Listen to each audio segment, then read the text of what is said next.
If I can have your attention, please.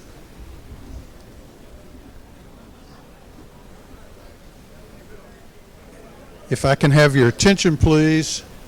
Clay, if you'll have a seat.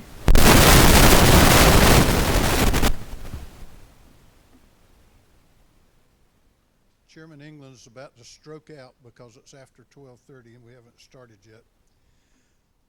So I want to welcome everybody. That better, Matt? Okay. I want to welcome everybody for another round of RDC meetings. We have been going around the state now for 2 years, listening to local communities and listening to agencies and to business, healthcare providers about issues that affect rural Georgia. And one of the things that's broadened on our horizon this year was that because I think the speaker has recognized that this committee actually represents a pretty good cross-section of the General Assembly, consists of 15, 18, 20 chairs in the House, that pretty much any issue that's going to come before the General Assembly, that this is a pretty good microcosm to get some feedback and to get some leadership feedback on how to resolve those issues. So this year, in addition to rural issues, we've taken a bite at some other issues that have been around for quite some time to try to see if we can't get a fresh perspective on them. And that's what this meeting's going to be about for the next couple of days, is dealing with CON and some of the other healthcare issues. So I want to welcome you to this meeting. We start today. We've got a full day tomorrow and then a half day on Thursday. And I would like to introduce some folks from the local community who are going to come talk to us for a few minutes. And they are Shelley Nickel, who is the president of Georgia Southern University, Jonathan McCollar, mayor of Statesboro, Roy Thompson, Bullock County Commission chairman, Benji Thompson, CEO of the Bullock County Development Authority. Let's give them a warm welcome.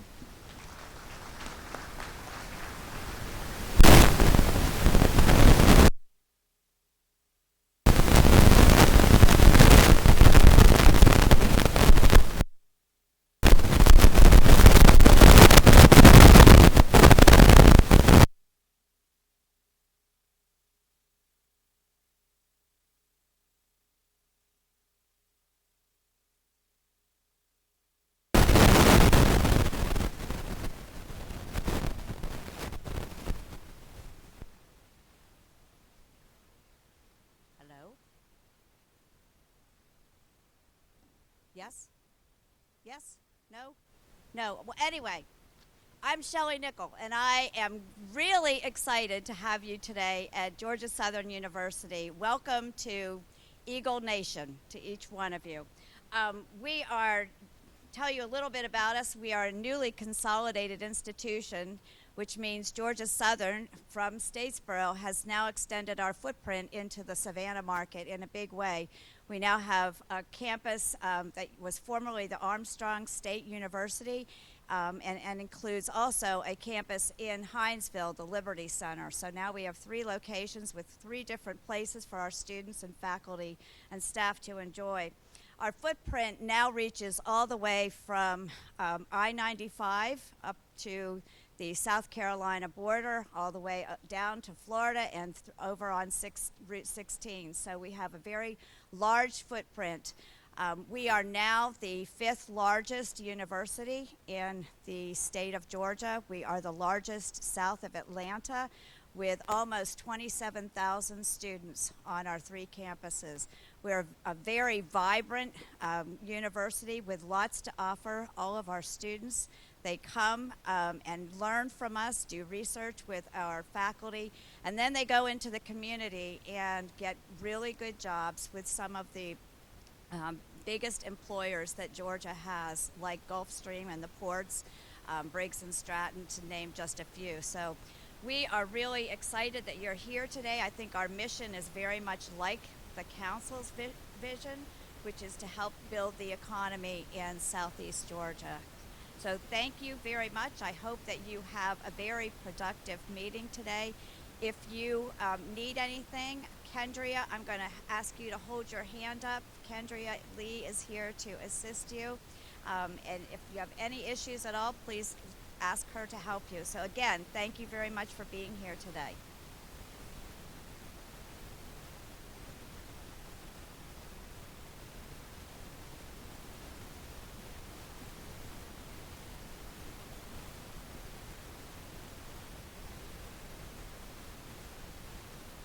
Good afternoon.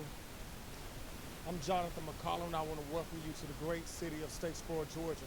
We're excited to have you here. We're home of the great Georgia Southern University, and we're home to some very hardworking people that have a don't quit spirit. While you're here, we want you to enjoy some of the great food. We want you to enjoy some of the great atmosphere that we have within our community. But more than that, as you gather around for the next few days, we want you to know that you've been charged. And like a politician said several decades ago, when it comes down to everything politics, when it's all good, you get none of the credit. When it's all bad, you get all of the blame.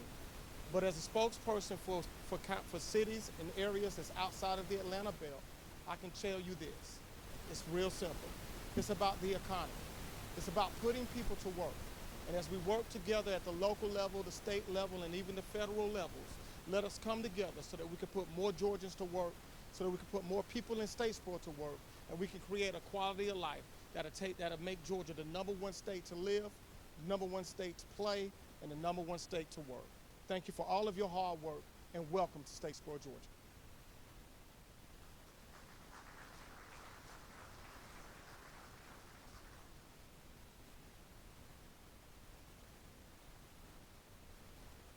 I'd like to ask you to do something is take your pencil and a piece of paper, write this number down. It's 536-4449. Whose number is that? I was going to tell you it was Jonathan McCollar's, but it's not. That's my number. Just in case Kendria cannot help you with any issues that you have, don't hesitate to give me a call. I've been here in Bullock County all of my life and love it.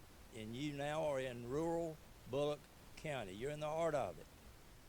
I would like to thank Speaker. I know he's not here today, but for all of his involvement with each of you. I would like to also welcome the other elected officials and the other dignitaries and you as citizens from all over. Welcome to Bullock County. We have a lot of exciting things that are here for you to look at if you have an opportunity, but we just ask you to come back when you can visit. If you did not pay attention to how I am dressed, I want to emphasize that. I am for one team and one team only. However, I am for Georgia, I am for Georgia Tech, and most of the other schools in the state of Georgia. Emphasize most. If you don't know who I'm for, it's Georgia Southern. And I would, again, also like to say, go Eagles and come to a game if you've never been to one. Thank you for coming and visiting Bullock County. Thank you.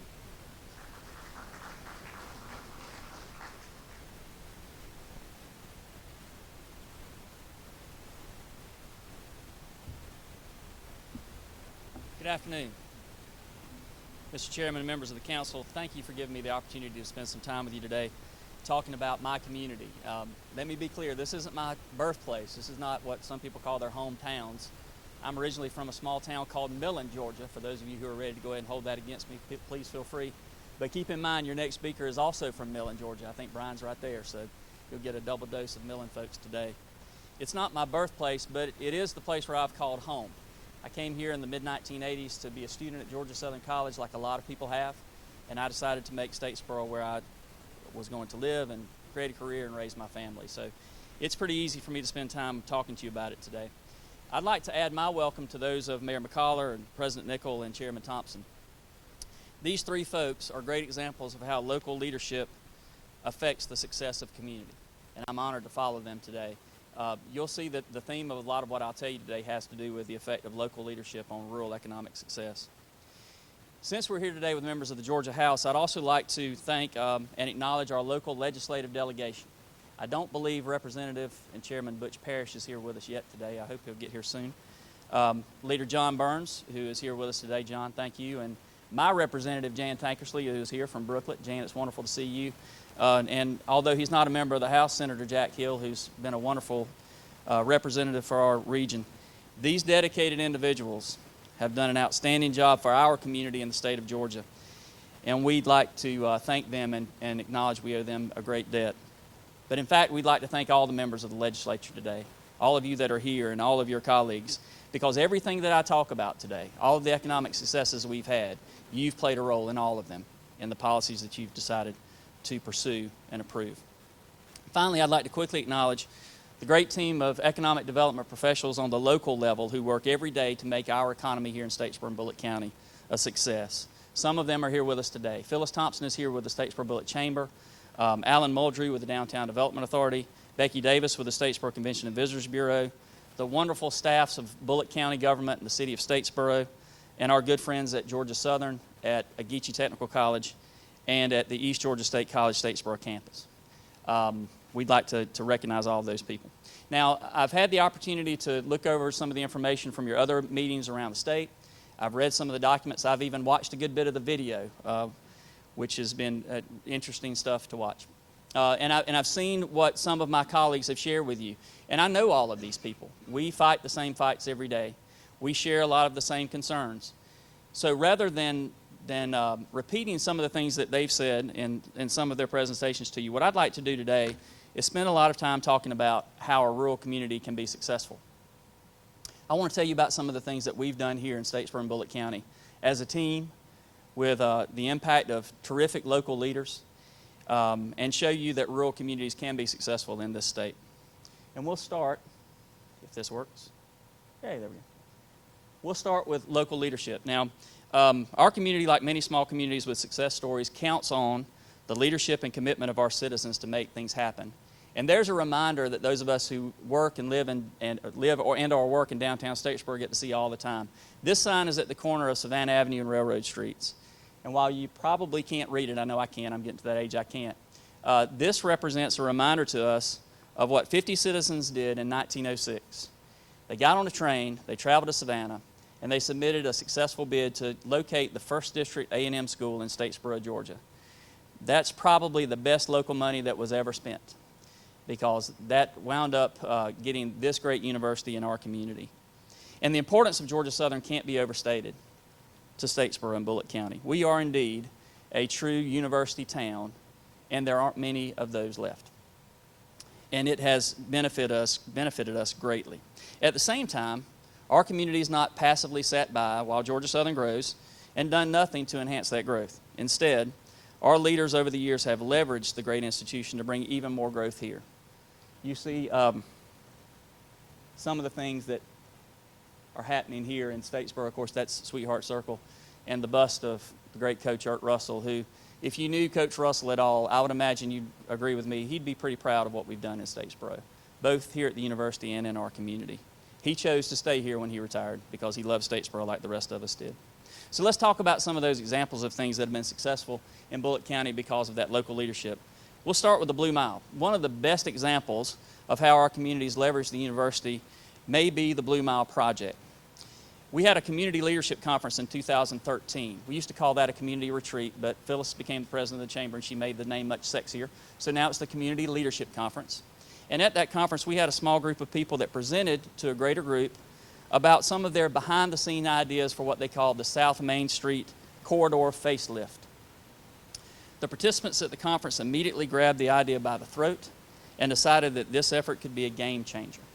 Eventually, the Chamber, the Downtown Development Authority, the City of Statesboro, the Averitt Arts Center, the CVB, and other groups were working diligently towards making the Blue Mile a reality. Today, that 1 mile stretch between our courthouse downtown and the entrance to Georgia Southern University is the site of numerous new business startups, beautification projects, and in-town residences. One of the success stories you see on the slide here is the AgSouth Farm Credit corporate headquarters. AgSouth made a decision to invest millions of dollars in their site in Statesboro and consolidate their corporate offices in a rural community in South Georgia. And that's in great part due to the work that was done with the Blue Mile. The Blue Mile Project was also the centerpiece of Statesboro's entry into the America's Best Community Contest, sponsored by, among others, Dish Network and AT&T. Our community finished third nationally in that competition and secured an additional $1 million prize to fund future projects in the Blue Mile. Now, back to my theme. There's an important piece of the Blue Mile Project that speaks to the rural economic success. The success of economic development in any rural community, and that's the role played by private citizens that lead the charge.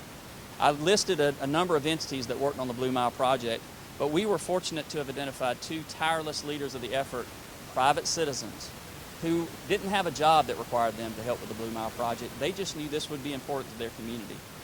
If there's one clear requirement to drive success in rural communities in Georgia, it's the need for champions like those two individuals. Other successes we've had in Bullock County that also emanate to some degree from Georgia Southern and other higher education partnerships. We've been fortunate not only to have higher education institutions in our community, but to have strong leaders at those institutions who work with the community to make things better. Several years ago, Georgia Southern committed to bringing a city campus to town. That's the picture on your left. With the help of our local leadership and funding from the Georgia Department of Community Affairs, today the city campus hosts Georgia Southern's Business Innovation Group, a consortium of several resources for business activity in our community, including the university's Fab Lab and Fabrication Laboratory. In the late 1980s, the Development Authority of Bullock County donated the land that would house the Geechee Technical Institute.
Check 1, 2, 3. If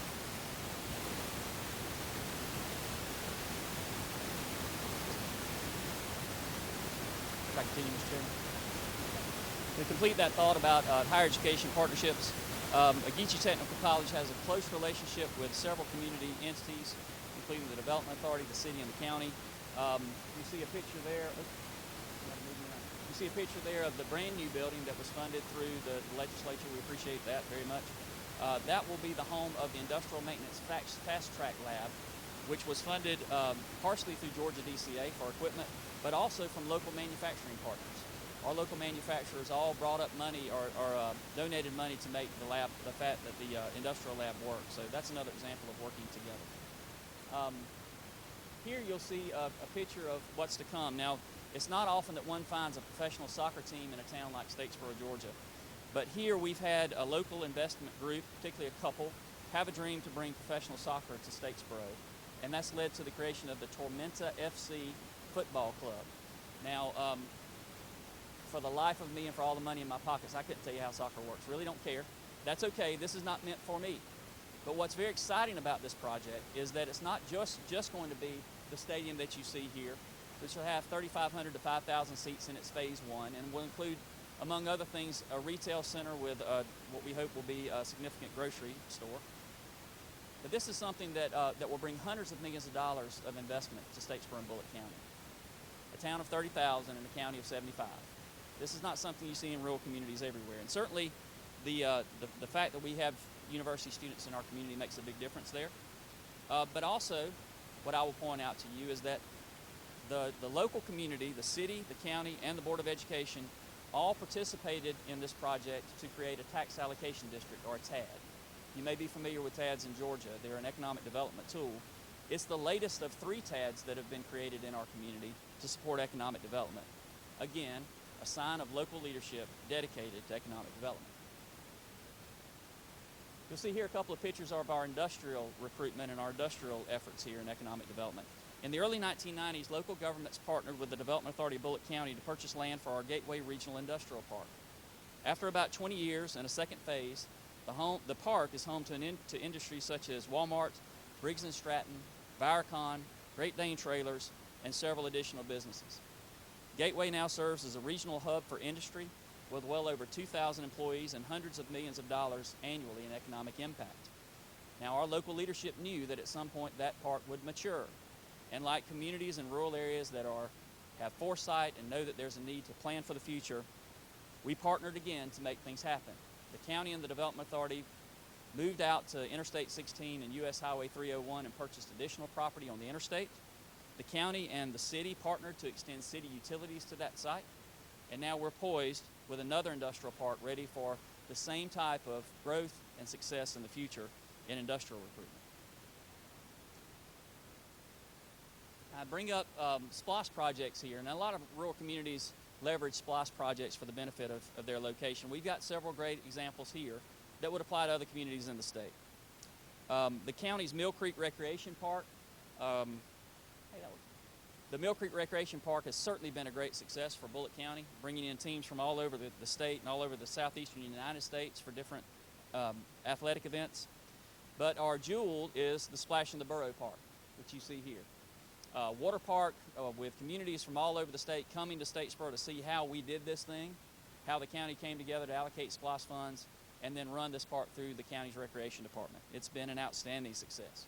The county is now working on an ag arena. You see an aerial shot of the ag arena here, which we hope will bring in livestock and equine events and be another successful SPLOST project for our county. And finally, in another example of local leadership and how to leverage these types of funds, we've recently passed a local T-SPLOST, which will help us with transportation funding. So now for a few topics that you have heard from my colleagues around the state. The challenges, or what we sometimes like to refer to in the economic development world as opportunities. I've seen the videos. I know you've talked a lot about broadband access. Now I have to admit that we're in a unique position perhaps relative to other rural communities in that we have a comprehensive university in our town. And that helps us a lot when it comes to market effects on broadband coverage.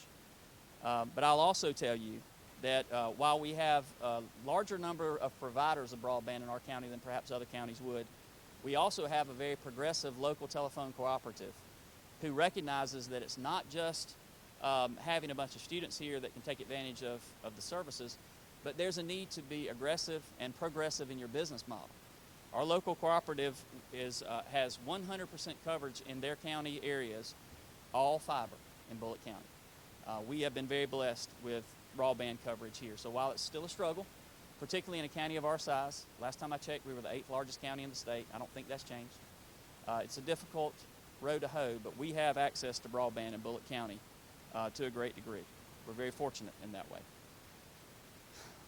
Our community is no different than any other community, whether it's urban, rural, Georgia, or some other state, and the workforce is probably the most critical issue. I can tell you from my perspective with the Development Authority of Bullitt County and industrial recruitment, this is far and away the most difficult opportunity for us to take advantage of. It's an issue that obviously, and you all know this, is being addressed at all levels, federal, state. There are locals that are trying to address this as best they can. To let you know how we're trying to do this locally, particularly with the Development Authority and in manufacturing, we partnered with our local school system, with the Geechee Technical College, and we're trying to help our local students become more aware of career opportunities that can make them or help them live fulfilling and successful lives. In about 2 weeks, we're going to take another group of around 150 8th graders to different manufacturing facilities in the county, and we're going to show them what it might be like to have a job in manufacturing. Now, this isn't for all children, but it certainly is for some people that have skill sets or propensity or some type of interest in that type of job. And if they can fill those jobs, they can make a good living, they can live and work in Bullitt County, and help with the success of our overall economy. Infrastructure. This was suggested to me as an issue here, and it certainly is. We serve in Statesboro as a hub for a lot of economic activities in the region. We tend to be the site where folks from around this part of the state come to shop, to work, for health issues, which you'll talk about this week. Sometimes that type of activity can cause stress on infrastructure, particularly when the users of those things aren't from here, because they don't necessarily help with property taxes to help fund these things. Thankfully, we've got local leadership that's been thoughtful on how to support that type of infrastructure stress. We've used SPLOST funds to help with some of those issues. We've used eSPLOST funding for that, and certainly the T-SPLOST will help address that. But our local leadership is constantly thinking about how the use of infrastructure by people who aren't a part of the property tax foundation here, how that affects our community. And then finally, some demographic issues. In spite of the successes I've talked to you about today and what you may know about Statesboro before you got here today, the fact of the matter is we still suffer from difficult demographic data in Bullitt County. We have one of the highest poverty rates of any county in the state of Georgia. Some of that can be attributed to the fact that university students don't make a lot of money. And for census data, they tend to impact that data. But we have endemic poverty in Bullitt County. We are still a South Georgia rural community. And that's an issue, among others, that we are going to continue to deal with every day. And we think these types of successes will help those things. Finally, in conclusion, I've probably talked a little too much today, but you know, sometimes when you have a job like mine and when you care about where you live, it's hard to stop talking about a community like Statesboro. You all know of communities like ours. You've visited communities like ours, rural communities throughout Georgia who have prospered through challenges, much like the examples I've given you here today. Our community faces these challenges, and sometimes they get the best of us. We don't get the best of them. However, it's through stories like you've heard today, stories like you've heard throughout the state, that help us believe that rural Georgia can be successful in spite of these challenges. On behalf of our rural community that you're visiting today, we thank you for the efforts of this council, and we hope to help you to continue to succeed into the future. Thank you very much.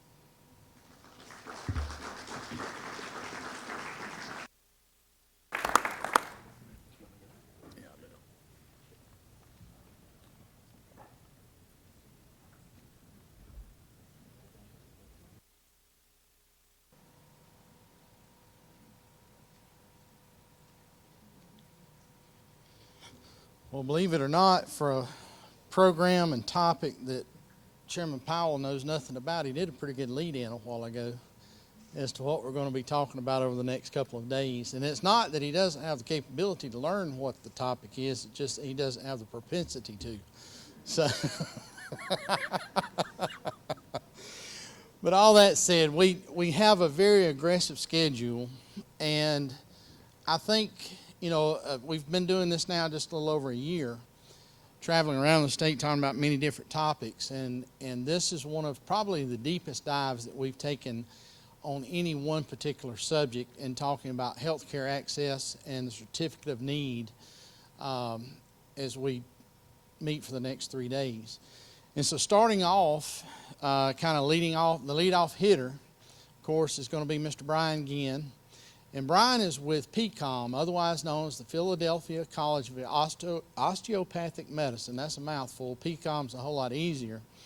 But Brian's going to share with us a little bit about what they are doing. He is the Chief Campus Officer located in Suwanee. But as many of you know, PCOM is making a very aggressive move into Moultrie in southwest Georgia, and something that they're working on there to help provide more doctors across our state. So we're excited about what they're doing as a private entity coming into the state, trying to help us take care of the physician shortage and educate docs to go out and serve rural communities. So Brian, thank you for being with us, and look forward to hearing what you got to say.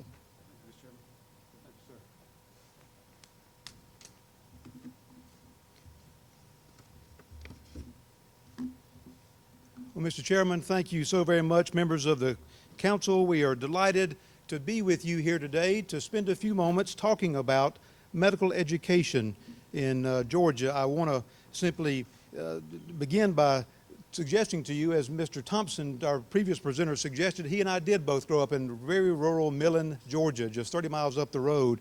And it's interesting that both of us had to leave that small rural community that teeters on being county number 158 or 159, depending upon the year, as to whether they would be in the least favorable position in Georgia. So it's great to be back in Statesboro, Georgia, and to spend time at my alma mater.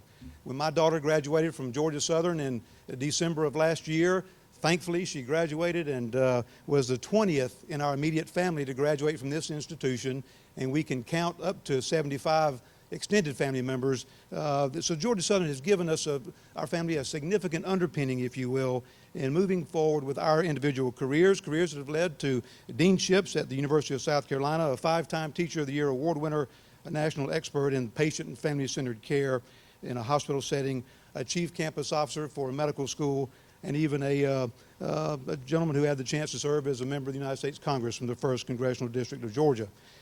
I do want to suggest to you that joining me today in brief exchanges with you will be several members of the PCOM and local community in Colquitt County.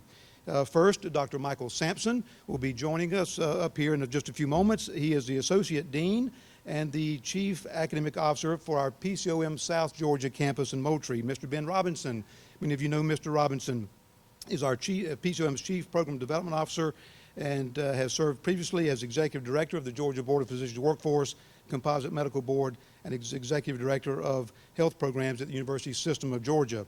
Mr. Jim Matney is a visionary, innovative leader as CEO of Colquitt Regional Medical Center in Moultrie. He'll be joining us, and he wears another hat, but someone else will be speaking to his other hat's perspective, Ms. Jessica Rivenbark, Executive Director of the South Georgia Medical Education and Research Consortium. In addition to that, we also have Dean Bill Craver, Vice Provost, Dean of the Osteopathic Medical School, and Chief Academic Officer at our Suwanee, Georgia campus. Dr. Sean Spencer is in the room as well. He's Dean of the PCOM School of Pharmacy, who just joined us from Florida A&M in Tallahassee, and Ms. Joanne Jones, PCOM's Administrative Executive Director of Graduate Medical Education. Mr. Chairman, our focus is on very much collaboration and working together with the state of Georgia, with rural communities in the region, and focusing on the region to build a healthier South Georgia. The PCOM was founded in Philadelphia in 1899. I won't belabor our long history, but we're founded as a private, nonprofit medical institution that has been effectively operating and graduating osteopathic physicians in Philadelphia for years and years and years. In 2003, 2004, the national call came for an increase in the number of medical school graduates. At that point, PCOM began looking around, where can we make an impact next? They looked at the state of Georgia, and they recognized and looked at the data, much of the data which you have seen and had presented to you already. We won't regurgitate that information that you've seen, but much of that information was looked at as the institution decided to locate a campus in Suwanee, Georgia in 2005, and we did so with the beginning class size of 80 medical students in osteopathic medicine. We since have expanded our operations there in a significant way to include Doctor of Pharmacy program, Doctor of Physical Therapy program, Master of Science in Biomedical Sciences, a master's degree program, and a Master of Science in Physician Assistant Studies. We started this past spring, if you will, with our new Doctor of Physical Therapy program with 39 students in that class. We'll expand up to 40 students. The Physician Assistant Studies, we just graduated our very first class. Excited about where that program is headed. Students come to PCOM from a number of campuses all across the state of Georgia and the Southeast. Our mission is actually to educate the future health practitioners for Georgia and the southeastern United States. To that point, Georgia Southern University sends students our way. This past fall, in our osteopathic medicine program, we had 25 student graduates of the University of Georgia coming our way. And you see the other listings of students there. We even had a student from Dartmouth come to us, and Harvard University has joined our campus this year. So we're very excited about the diversity that we bring to the table, the focus on medical education, that these students who graduated this past year are ready now to go out into the world and get into a residency. And we'll be talking about that with you just a little bit. In just a short 6 years of graduating our very first class, in 2009, and then you consider that there's another 3 years of graduate work, if you will, at the residency level. We just began having our students come into the marketplace in 2012, so you recognize the long extended lead time to have a student go to medical school, go to residency, and graduate. So we're excited that at this point in our young history, that we're representing 84 counties with our alumni, representing all across the state of Georgia, 801 alumni, 625 current Georgia native students representing 79 counties, and combined, that's 107 counties of impact. It needs to be more. There's still too much white space on that map, but we are working diligently to affect that positively. When you locate a campus at a particular location, there's a decided impact. Economic impact, healthcare impact, opportunity for educational impact as well. In Gwinnett County, where we are located in Suwannee, we have 439 PCO alumni who remain in that area to practice and to work as professionals. 355 of our current students are natives from those proximate counties.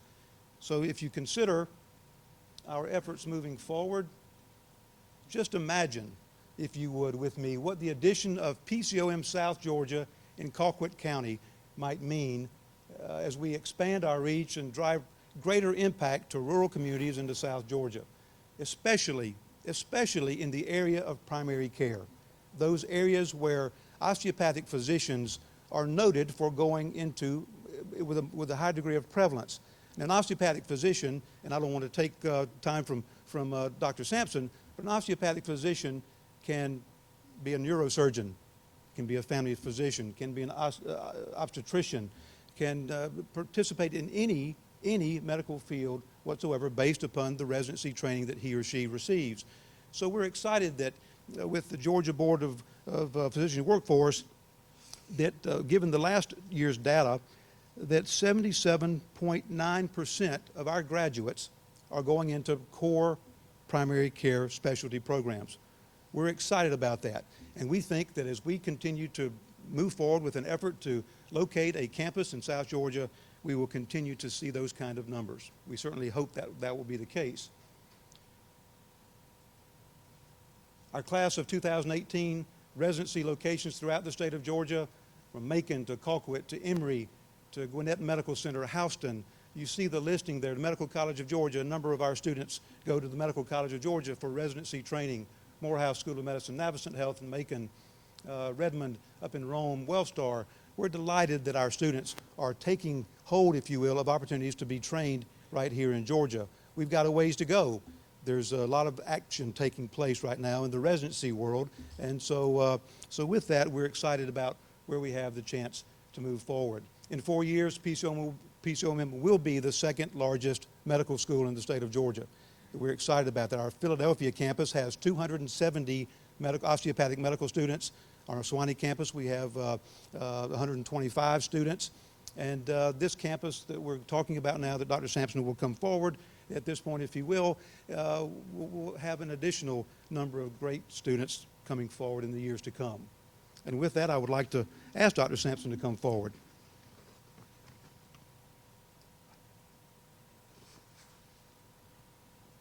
Hello, welcome, or thank you. Sorry, I practiced this in the car on the way down, and I'm not going to do anything I've practiced in the car. My name is Dr. Michael Sampson. I'm the Associate Dean and Chief Academic Officer of the new campus down at PCOM South Georgia. Mr. Chairman et al., thank you for inviting us down and letting us talk to you about something I'm passionate about, is our new campus. I'm a family medicine physician, as also a sports medicine physician, so I'm basically a smart meathead. So I'm going to talk to you like that because that's just how I talk. So basically, our four-part mission for South Georgia, which we're very excited about, is number one, produce graduates who want to practice in South Georgia. I spoke to many students, and they want to get back to where they came from. They want to get back to their roots. However, they think, well, I can't do that because I got to pay all this loan money, and we'll get to that in a little bit. But so I got to practice in a big city. I want to practice in the metro area. Well, there's going to be things we're going to talk about that we can hopefully, not only with your help, but also with regional and also community help to bring that down so we can get people back into their communities, back in their hometowns. Actively work with existing medical facilities to enable PCOM residents to train in South Georgia communities. Again, the key word is regional. We want to work with the 5 consortium hospitals that we're with and build graduate medical education so we can keep those students who then become residents, who then stay in the community and raise their community and help foster good medical care in rural areas. Work closely in South Georgia communities, develop pipeline programs. Ben Robinson is going to be talking about that. That's crucial to get the high school kid in rural Georgia to get excited about medicine who they thought, I want to be a doctor, but I probably never will be. We're going to enhance that, and we're going to bring them into the medical school, and we're going to show them that they can. We've been very successful with that at the Suwanee campus. We're going to be very successful with that, I know, in the PCOM South Georgia campus. And also expand and support the local economy with jobs, human capital, reinvestment, and community development. I'm down in Moultrie right now. Well, I'm back and forth on campuses, but I'm down on Moultrie. So I'll go to the YMCA when they figure out that who's this guy that we don't know from the community working out in our YMCA. And so they come up and talk to me, and they say, we are so excited to have a medical school. We never thought we'd ever have a medical school in South Georgia. We have a medical school in South Georgia, and we are so excited because it's going to bring so many things to the community. Doctors, what a concept, right? New restaurants, new department stores, whatever. So they see the impact already. They feel the impact already. I've never met anybody that is so excited in this community about a medical school or anything. They're so welcoming, and that empowers me even more. So our 6 goals for South Georgia, and I'm going to be talking about a couple of them. Establish a brand new location. PCOM South Georgia is going to be a state-of-the-art facility. We're going to have latest medical training.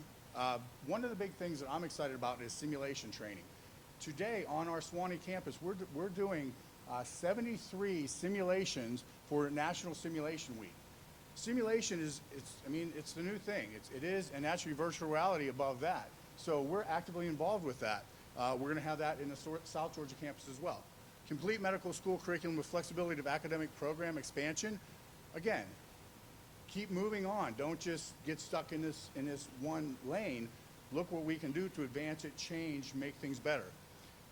I don't know about you guys, but the millennials don't learn how I learned. Oh, look, a shiny object. They're all over the place. So you have to keep them actively involved. You have to keep them challenged. You have to make them want to have this, because otherwise just sitting in a class listening to me talk, not going to happen. So we're actively doing that. Everything that we can think of and looking regionally or nationally of what works is what we're going to be using.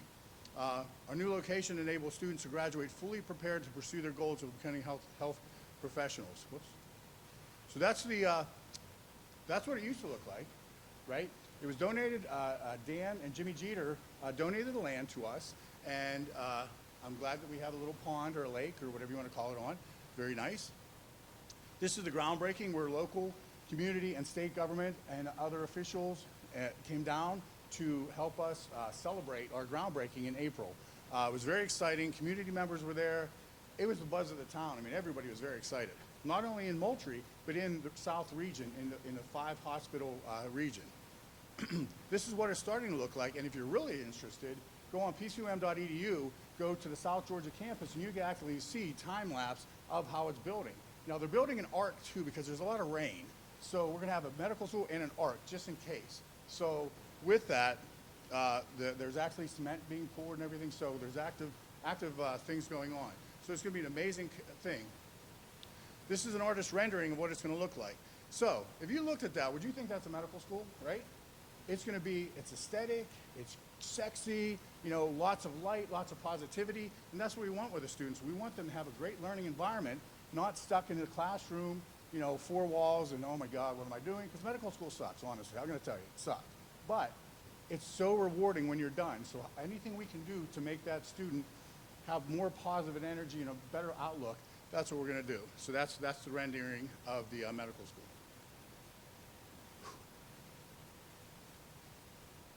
So what we want to do, I alluded to this earlier. create rural scholarships, explore avenues to reduce student loan burden in order to encourage them to rural practice and primary care. So, I'm a family doc, sports medicine doc, right? I'm from the city. I graduated from Kirksville College of Osteopathic Medicine, which was the founding school of osteopathic medicine in 1892. I graduated in a centennial class in 1992. And so I've been all over the world. I've practiced in rural communities, in big cities. I'm a city guy, but I'm in Moultrie, Georgia because I believe in it. I feel it. And a lot of people, they call me Doc Hollywood, if you're familiar with that movie with Michael J. Fox. Big city guy, but I'm a small guy. I'm a small college guy, or small community guy. And I love that. I love knowing, hey, how's your grandmother doing? Hey, how's your brother doing? What's going on with this? Local football teams, this is awesome. That's what I love, and that's what I want other students to be able to do. They have this big healthcare debt that they have to go back and pay. They think they have to go to the city.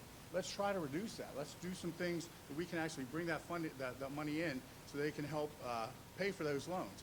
Enable graduates in their medical and health sciences field to serve their communities, partner with philanthropic and community entities of the state, and invest in the next generation of South Georgia physicians and healthcare professionals. Why I say this is, and I like hashtags. I'm kind of 2018-ish. So I like hashtags. One of the biggest things is hashtag hometown medical school, right? And it's not in Moultrie, Georgia, hometown medical school. It's South Georgia's hometown medical school. We want to bring people there that are from the region to come to that school, to graduate there, to stay in the region, help raise their community that they did. I met with Sam Watson a couple weeks ago on his farm. I want to go help him on his farm, which I know he's there now. I want to go help him on his farm because that's just something, I want to be part of the community. One of the biggest things is medical school can't live in a bubble. It has to go out in the community. It has to become part of the community. So that's what I've been doing, is going out and meeting all the people out there. I've met many of you so far. Representative Watson, I've met him as well, and Powell, and I've met him, and we just talk. We just bro out. We talk about things. What can we do to help Georgia become better in the rural area with medical education? So that's what we're doing. So the goal 3 is bolster economic impact. Basically, you have 90% of construction expenditures benefit from Georgia firms. So we're using Georgia people. Work closely with communities in the region to bolster South Georgia medically and economically, drive economic development in multiple levels, reinvest human capital in the community. I think that's important. Create high-paying jobs, foster increased spending in the region, stimulate financial engagement, increase wages, promote community and development. And this is a quote from Bert Brantley, the Chief Operating Officer from Georgia Department of Economic Development. Basically, every doctor that comes in is $1.6 million of an economic impact and $1.4 million in healthcare savings. So you do the math, you start bringing these doctors in that want to stay there, you're expanding your community financially, medically. It's a win-win situation, so that's what we want to do. One of the big things is starting this medical school is an amazing thing. Doing all that stuff is amazing, but we need graduate medical education as well. And I could talk to you forever because I'm so passionate about it. If you want to talk to me more, please let me know. I'll give you my card. We'll hang out. We'll talk sports. I'm an ACC guy. I'm sorry, but thank you for listening, and I give it up to Ben Robinson. Just for everybody to know, I'm an SEC guy. I grew up in Athens. Go Dogs. As everybody was informed, prior to me being with PCOM, I worked for the Board of Regents, and prior to that with the Georgia Board for Physician Workforce. And when I was there, the governor tasked the Board of Regents to figure out a solution to the physician shortage in Georgia. And when I was there, we looked at some simple data. One, the most important one was this: if you go to high school and then to medical school, and residency in Georgia, you are 80% likely to practice in Georgia. It's a thing called the pipeline. Academics, we talk about that all the time in academics. What it means is from cradle to grade, basically. You graduate and you're going to practice. And with that in mind, we're moving a campus, a 4-year medical school campus, into a very underserved part of the state to maximize the impact we have. We're already working with a lot of other academic partners. I think, as everybody here knows, Georgia's a tremendous education system, both the K through 12, the technical college system, and the university system. So we are taking advantage of that, and we've already engaged in very extensive conversations with Abraham Baldwin with Georgia Southwestern, Valdosta State, and Middle Georgia. Those are just the colleges in that area. The idea there is to find partnerships, articulation, ways to work their students into our campus. Their students are coming from that area. We want them coming to our medical campus in Moultrie and staying there in Moultrie. We're looking primarily at medicine and pharmacy at this point. I'll go into some other things we're looking at as well, but the idea there is that will keep them in Georgia, hopefully Southwest Georgia. A component of the pipeline that isn't always as clear, especially for medical students, is the clinical part of the pipeline. And that means a place for our students in their 3rd and 4th year, and of course even for pharmacy, which we're looking at already, for their years in pharmacy school, to go see physicians and pharmacists practice, to begin to get a taste for what practice looks like. But most importantly, and I think most folks here probably heard this, anybody where you go to GME, where you do your residency, has the strongest predictor of where you're going to practice medicine. So with that in mind, we're already beginning to build GME programs. We've worked closely with Pulpit Regional. You'll be hearing from them in a little bit to build Georgia South. It's a rural track program for family docs. It is currently accredited to do 12 total, so 4 per year. It's going to have a tremendous impact.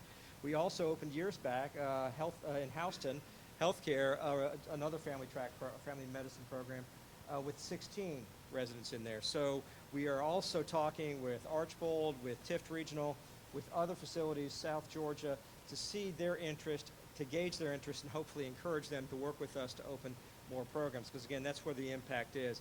Now, it's not just, we do more than just medicine, of course, and we are going to bring some of that down if the metrics make sense. Medicine, obviously. Pharmacy, we're already having those conversations. Again, ABAC, very advanced, Valdosta State, very advanced. We hope to get some of their students do as much clinical as we can down in South Georgia, maybe do more in the future as well in South Georgia with pharmacy. The other thing, though, and we've heard a lot about mental health. I think you've had the Commissioner, Judy Fitzgerald, present to you on the needs of mental health. My own background, I actually started in mental health, the state division, before it was separated from DHR, so I'm personally aware. It's a huge issue. We are internally talking about the possibility and the viability of extending our psychology programs that are currently in Philly down to Georgia and possibly down to Southwest Georgia. We just got to see how the math works out. But we already offer other things. We offer pharmacy, biomedical sciences, physician assistance, and physical therapy. We are exploring how to bring those down. Biomedical sciences, we will bring down. That's part of our initial cohort. We'll have 55 medical students and 15 biomedical students. But we are discussing how we might do pharmacy, physical therapy. We just started physical therapy, so that's a few years down the road. Physician assistants and possibly other things, including mental health. With that, I'm going to be quick. That's my presentation. I'd now like to introduce Jim Matney. I think many of you know him. He's the CEO of Pulpit Regional. Thank you. Well, I don't know if I have slides or not, but I look around the room and I see so many people I know. It all started with a dream, and I see Penny over there, Representative Penny, and I remember people thinking, why would you create a medical school in Colquitt County or Moultrie, Georgia? And that's what we just did, and we did it with the fact that we partnered with the folks from Philadelphia College of Osteopathic Medicine and with you. And I'm here today to say thanks, because I remember, and last year we come back and visited with you, started out with $300,000, and that's what the legislators gave us to do a seed program. And Penny said to us last year, it's kind of nice to have somebody take some money and do something with it.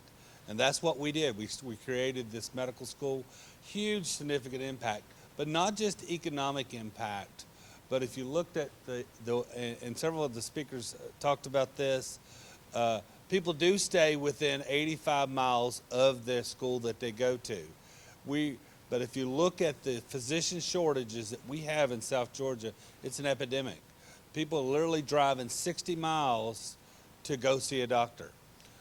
We've got, even with our abundance of docs, we've got people that the first appointment, now think about this, if your mother was sick and needed cardiac care, or primary care, the first appointment now is in November. Can you imagine waiting that long to take your loved one to see a doctor? And that's the impact that you all did and the Philadelphia folks did, was we're creating a pipeline, we're creating a way that folks can get care, because it really is having a huge impact. And I don't want to steal Jessica's thunder, but the first class, we've actually signed one of our first students up to actually who has committed to staying in the region and providing health care to those folks. So if you think about what you did, and I really want to say thank you. You saved a lot of moms, you saved a lot of dads, you saved a lot of kids that before this probably wouldn't get health care. I remember my chief nursing officer, Dina Zinker, talking about her dad who had a heart attack. And the closest facility was 62 miles away.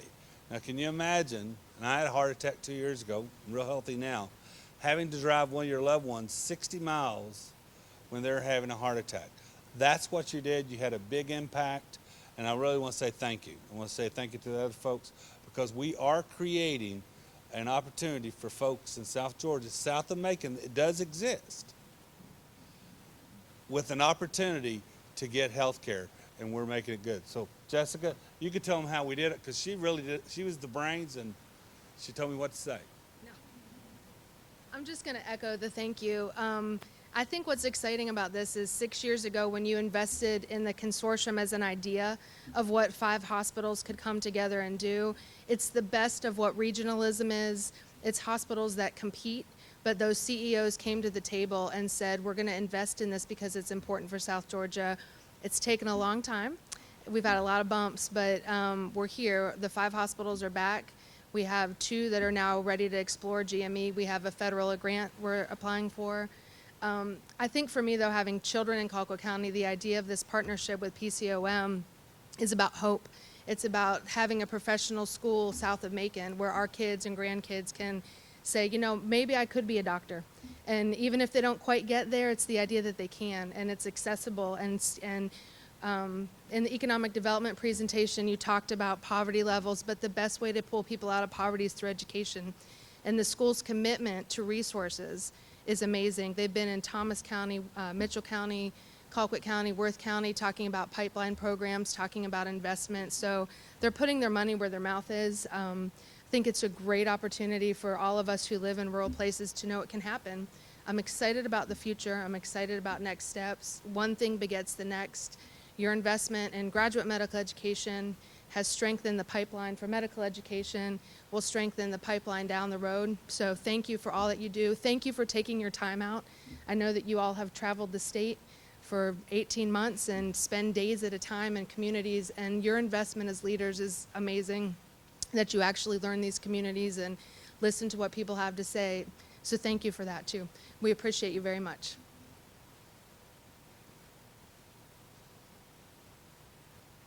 Jessica and Jim, thank you so very much. Great partners to work with from PCOM's perspective.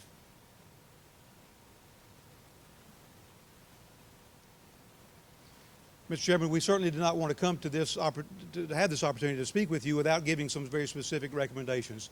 So, if you will, I'll just run through these very quickly.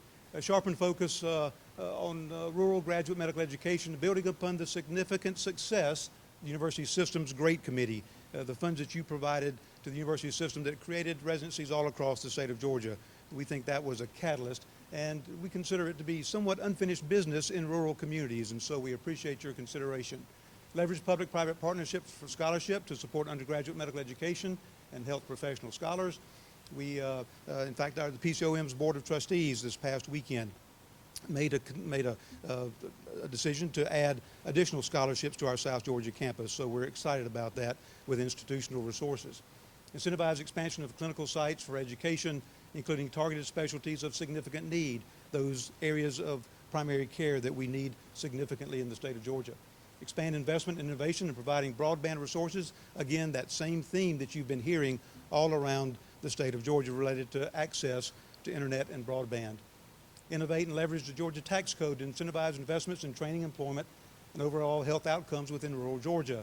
Expand Georgia Preceptor Tax Incentive Program, the Georgia PTIP program. We appreciate that offers opportunities for physicians to take students and to see a decided benefit from doing that, other than training the physicians of the future. And we all recognize the great role that the rural hospital tax credit program has provided to the state of Georgia of late. And then certainly, as you have helped stand up the Center for Rural Prosperity and Innovation, we look for opportunities to leverage partnerships within that organization and with rural hospitals, county health departments, FQHCs, and others to really expand and utilize the resources of the region in South Georgia and in rural Georgia with practitioners of all ilks, if you will.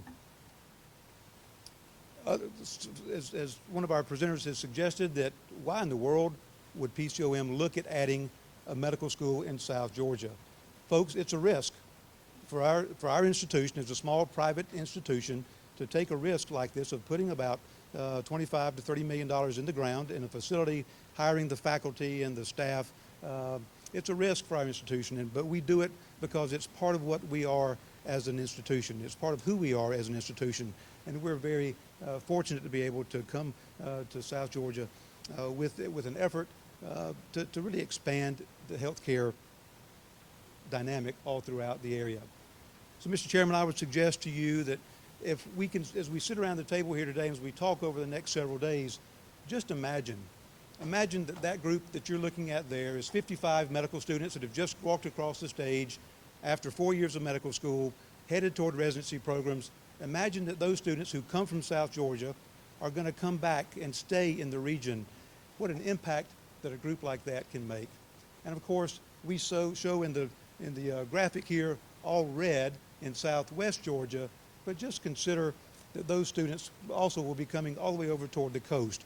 And we certainly believe that can be the case. Mr. Chairman, with that, we are simply delighted to have the chance to come and spend time with you. We thank you again, as Jessica and Jim indicated, for the support that has been provided to GME across the state of Georgia, and for capitation support for Georgia citizen students that you've provided to us, and the startup funds, if you will, in the amount of $200,000 to begin this initiative with the language in the tracking document that we look forward to partnering with PCOM in the days to come. So we look forward to that partnership, Mr. Chairman, and look forward to answering any questions with any of our folks that are here, including pharmacy and osteopathic medicine that you might have. Are there questions? Your faculty at the school, will it come from those 5 hospitals, or will it be a combination of that plus people that you bring from Gwinnett? It'll be a combination, Dr. Yes, it'll be, that's the beauty of it, is because we have 5 high-quality hospitals with physicians they're already knocking down my door, blowing up my emails that they want to teach. So that faculty from the clinical aspect will be coming from those 5 hospitals. So that'll be, it's a beautiful thing. In addition to that, we will have basic scientists teach the anatomy courses and those kind of things there on the campus as well. Okay. Penny? I just want to thank y'all for coming to South Georgia, because this is what we're trying to work on, is to revive rural Georgia.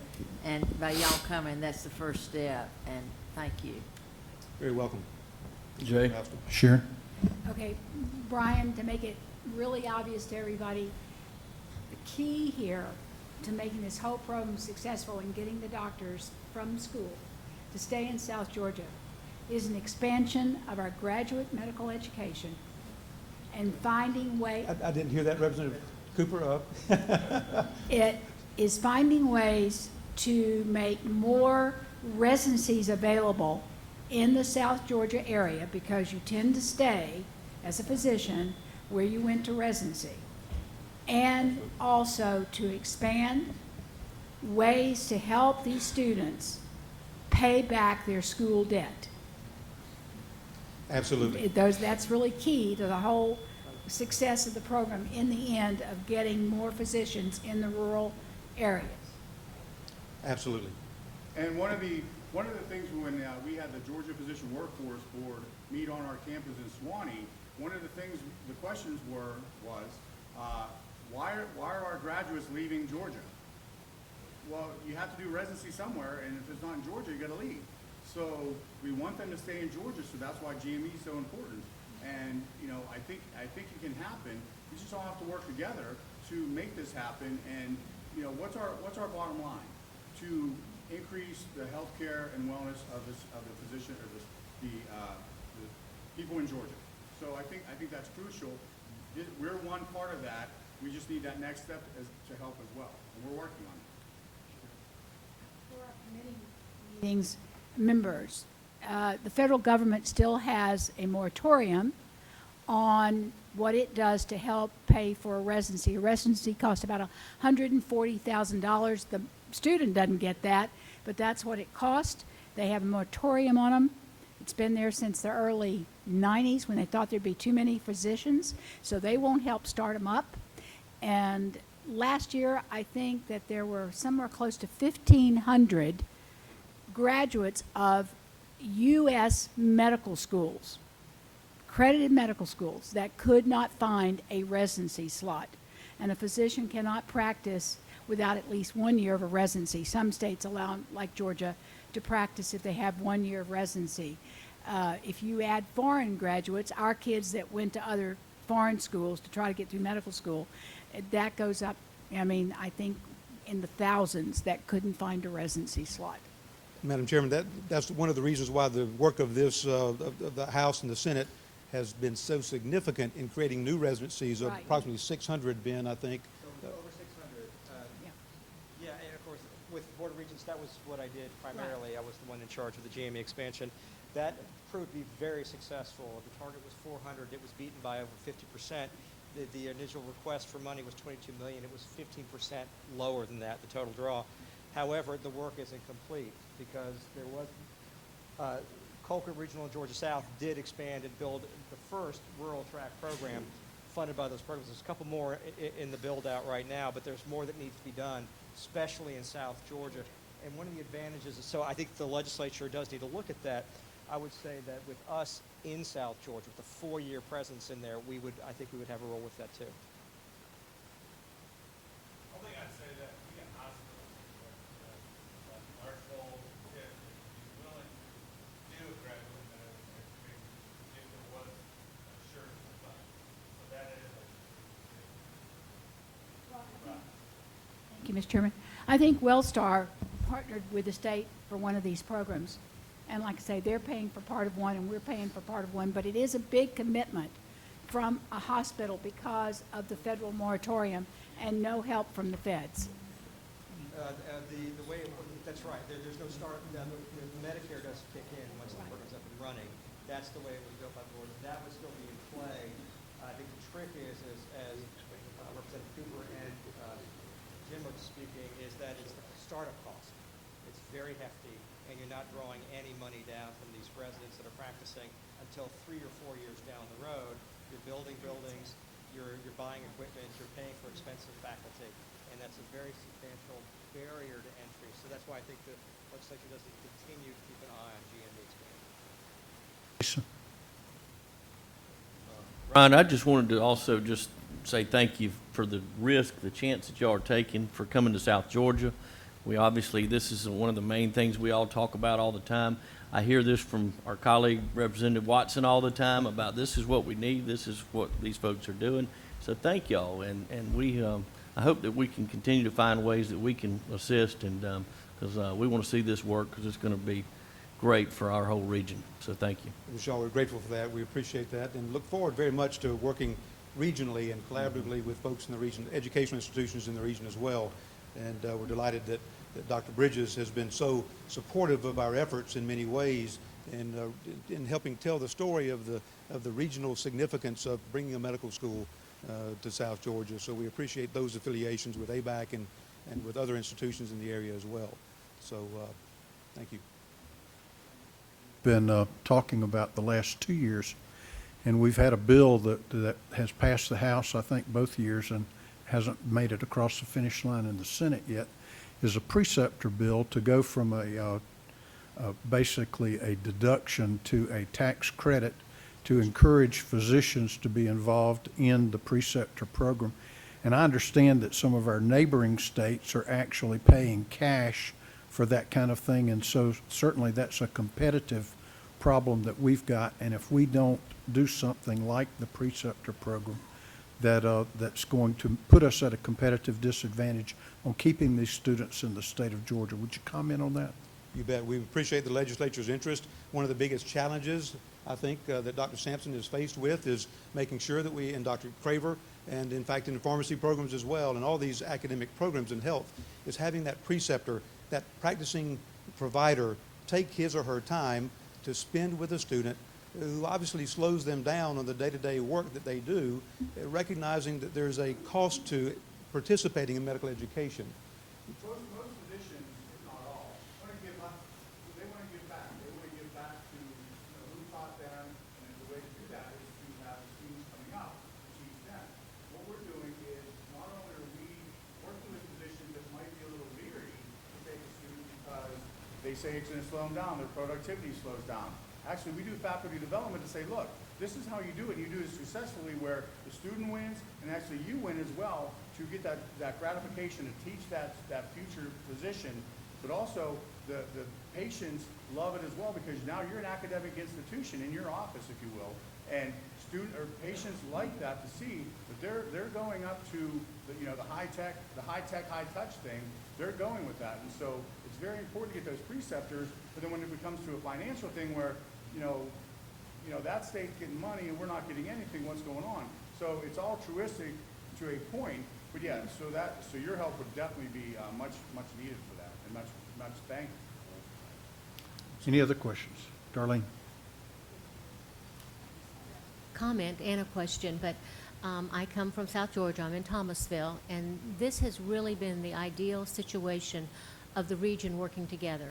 It had the beginnings with talking about residency, and it's expanded to this, so we're very appreciative of it, and I'm glad to see the hospitals working together and the physicians.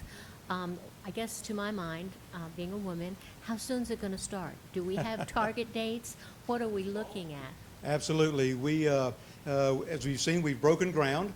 We're waiting for for the rains to quit, if you will, for the ground to dry out so we can dig concrete footers, pour concrete footers. We anticipate starting our new class beginning August 12th of 2019. So we're within that year of being prepared to do that. Our contractors are working overtime to make sure that they can get the facility up and running. We have all the equipment that has to be placed in there as well. But our matriculation of our first class will occur on August the 12th, 2019. Thank you. Ready or not. I look forward to being there for the ribbon cutting. Thank you. And to that point, we are starting the admissions process. We already have over 3,000 applicants for 55 spots. So it's a popular thing. Now, granted, that's the initial wave. You have to do secondary and you have to jump through a bunch of hoops. But 3,000 plus, and that was probably 2 weeks ago that I heard that number. It's a popular thing. So the people that say no one's going to go there. It's South Georgia. No one's going to go to medical school there. The numbers are telling us right now they want to come. So it's very exciting. Thank you, Mr. Chairman.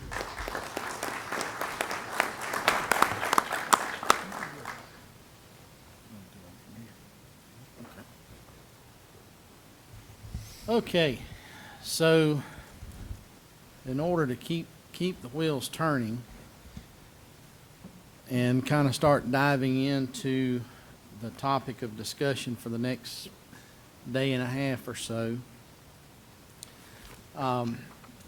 we felt that it was very important as we consider certificate of need that we as a council fully understand, or as best we can understand, the ramifications of what CON is intended to do, what CON is currently doing, what CON is currently prohibiting being done, and if there are things that somehow in the middle, maybe the happy ground, as we had discussion last year, and then of course during the session we went a little further in that discussion as to whether it would be wise or foolhardy to make any changes or look at making changes.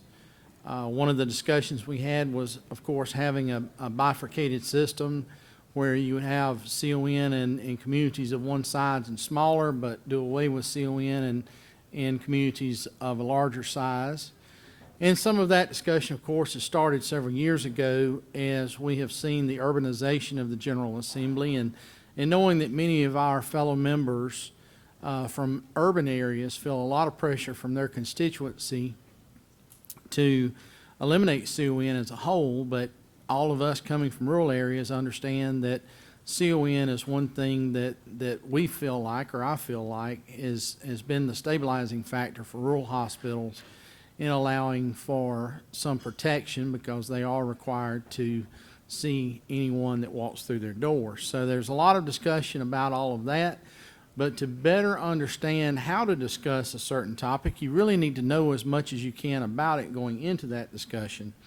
So we've invited some of our folks from the Department of Community Health to come and speak to us today and kind of start that educational process.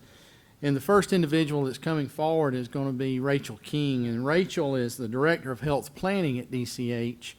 And she had the unpleasant task of several weeks ago of having to sit down with myself and Chairman Powell and Vice Chair Watson and kind of walk us through a little bit to give us an undergirding of an understanding of CON.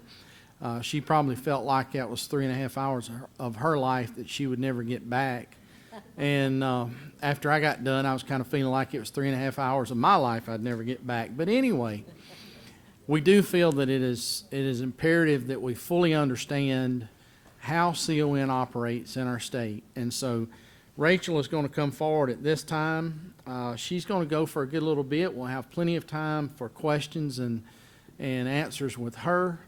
And then from that point, we will take a slight break and then come back with Blake Fullen-Widener to talk some more about things within DCH dealing with Medicaid and 1115 and 1332 waivers. So Rachel, we're thankful for you being here and thankful for your willingness to come and tackle this and try to educate us. Thank you very much for having me, for inviting the department. Hopefully this will be informative. I also thank you for the staging chair. That's kind of nice to have. But as far as the certificate of need conversations we've had in the past, my goal is to help everyone in the room understand what it is we currently do, so that if you decide to move in a different direction, we've got the landscape. So I am the Executive Director of the Office of Health Planning at the Department of Community Health, which means I do the Certificate of Need program with a staff of about 12 people. The Certificate of Need rationale, as stated in the state health plan, is to establish healthcare services which promote access for people, ensure quality outcomes, and contain costs. It's what's known as the table legs of healthcare. This is a brief history of Certificate of Need. It starts back in 1946 with the Hill-Burton Act. And in 1964, New York was the first state to pass a Certificate of Need law. In 1974, the feds looked at the Health Planning Resources Development Act and passed that, which was an amendment to the Social Security Act. In 1987, the feds rethought about whether or not they wanted to mandate a federal requirement and repealed funding. From 1987 to 2016, 12 states repealed the CON law. Louisiana never had it, so when we look at states that had CON and people say 37, it's because Louisiana never had it, but 12 states did ultimately repeal the CON laws. In 2018, Indiana reenacted their CON law, so that became effective in July of this year. The CON laws exist in Puerto Rico, the U.S. Virgin Islands, and the District of Columbia. And right now, 3 states of that 38 group that say they don't have a CON law have some sort of variation on the regulation. Those 3 states are Arizona, Minnesota, and Wisconsin. Each state has the variation where they have some sort of regulation of specific services in addition to their licensure requirements. They have a public notice requirement, a public comment requirement, and in order to have any authority to operate, they have to go through the channels within those states. So I say that only to provide a background generally on what other states are doing across the nation.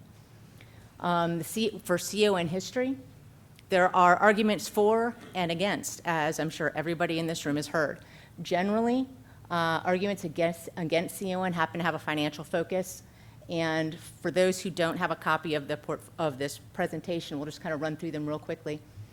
CON programs may reduce price competition between facilities and keep prices high. And again, these are arguments that are purported to, these are arguments that are promoted by proponents for and against. They are not department or legislative agenda items. Some changes in the Medicare payment system may make external regulatory controls unnecessary by sensitizing healthcare organizations to market pressures.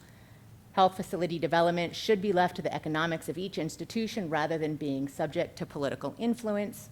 Some arguments say that some evidence suggests that a lack of competition encourages construction and additional spending. Potential for CONs to be granted on the basis of political influence, institutional prestige, or other factors apart from the interests of the community. It's not always clear what's in the best interest of a community, or CON programs are not consistently administered among the states. Those arguments have merit. To keep us from maybe getting too far beyond where questions may come, is it okay with you if we kind of take a few questions while we're going through? I fully expect it. Okay. Well, we've got one. Can you kind of educate us more on the second tab bullet point?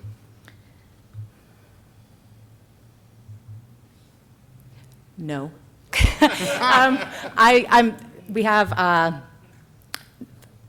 We don't really do Medicare here in this. We're not a financing section. We consider some of the financing for certificate of need, but as far as how hospitals are paid, whether it's through the DRGs or through other coding mechanisms, we don't get that deep into it as far as in the CON context. But what we do look at are we have certain services for which we provide authorization. So that may be where some of that argument is coming from. If you are a CIPR, which would be a comprehensive inpatient rehabilitation versus a skilled nursing facility, how you code those patients may impact whether or not you need a certificate of need. And that is the 10,000-foot explanation there. Arguments for certificate of need tend to have a healthcare provision focus. They tend to focus more on the facility provision of healthcare and the patient outcome. Those arguments tend to fall into one of 5 categories where healthcare cannot be considered a typical economic product simply because it's often emergent. There is often a lack of education about, not even a lack of education, a lack of resources available to more or less shop for your healthcare provider. We have scenarios in rural Georgia, like we were just talking about, where you may not have a healthcare provider. So those are arguments for why it's not considered to be a typical economic product. Most health services, like an MRI, are ordered for patients by physicians. Patients don't shop for these services the way they do for other commodities. The American Health Planning Association argues that the CON programs limit healthcare spending. However, CON programs can distribute care to areas that could be ignored by new medical centers. CON requirements do not block change. They mainly provide for an evaluation and often include public or stakeholder input. And CON may ensure physician competency by not diluting the market. Also arguments which have merit. The next slide is the AHPA chart. This is how it comes across on the internet, so it's really tiny.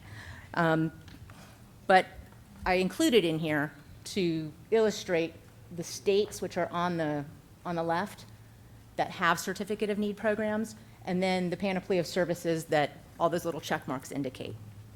And if we flip to slide 8, we can see how CON got to Georgia.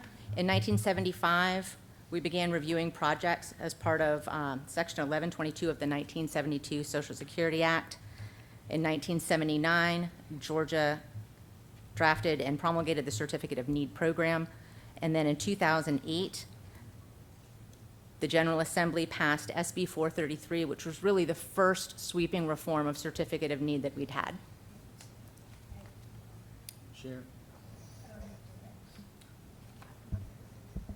I don't know how you get sweeping. I chaired that committee and still have the scars. And I think we went from being, what, the third most regulated state in the country to 6, and we're calling those sweeping? Sweep, it's from going, well, it's a choice of words. If we went from zero, we went from no change practically from 1979 to 2008, and since 2008, it has been referred to as sweeping CON reform legislation. Not necessarily my words, it's just how it's been colloquially referred to. Okay, because I Yeah. just so the committee will know, we really didn't make that many major changes. Thank you. So for CON, oh, yes. Going back to what Representative Cooper said, I was here in 2008, and I don't even remember us changing it. What did we do? Well, I can tell you a few of them. We finally identified general surgeons as a specialty area that could open an L&R. Oh, okay. I remember now. Thank you. Although I'm not sure that any have since that time, since it takes 4 general surgeons going in together to make a freestanding surgery center, L&R, viable. And general surgeons are so doggone independent, it's hard to find 4 of them will get along. And there's only 39 of our counties that have 4 or more All of right, them. thank you. I And remember now. we Thank you. made it fix where you don't have, the hospitals don't have to get a CON to start a parking lot if they want to go across the street. They used to fight over Oh, okay. going across the street to get a parking lot. Those were the kind of things with changes and a few more. That sounds real sweet. So as far as regulated services are concerned, we regulate 14 specific services. Hospital development expansion, psychiatric services, open heart, perinatal, long-term care, comprehensive rehabilitation services, skilled nursing, MRT, PET-CT, pediatric cardiac cath, and adult cardiac cath in a setting that is not a hospital, freestanding birth centers, ambulatory surgery centers, home health, and capital expenditures above the stated capital expenditure threshold. That amounts to 14 services. We have some statutory exemptions from review. We've got 27 of those. It has been, there's some information out there that says that Georgia regulates 17 services. We really do 14 because in 2008, personal care homes were deregulated unless they are Medicaid providers or have more than 25 beds. My understanding is that Medicaid no longer reimburses for a personal care home in that regard. So we have not had a CON request since 2008 for a personal care home because they all are, they're coming in under, as a self-pay provider. So we confirm that they do not need certificate of need, but they are opening without certificate of need review. Continuing care retirement communities also have a specific exemption in the 2008 revision, and so do traumatic brain injury treatment facilities. So while there is a review to confirm that these facilities are in fact facilities of the type that don't require certificate of need review, we are not requiring them to go in into the pool for certificate of need review. We also have exempted certain ambulatory surgery centers, and I say we loosely, the legislature exempted certain ambulatory surgery centers and certain diagnostic or therapeutic equipment expenditures. In Georgia, many states regulate as many as 30 or as few as 4 services. As I said, Georgia regulates 14 specific services. Georgia kind of falls in the middle with approximately 14 regulated services. Georgia does not require CON review for many services reviewed in other states. For instance, and this listing is not entirely comprehensive, but it provides a good listing: burn units, hospice, emergency, organ transplant, assisted living, subacute care, and renal dialysis are all services that require certificate of need review in other states, but not here in Georgia.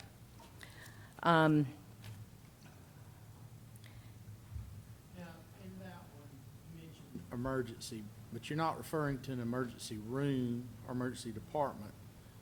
Are you talking about emergency response or?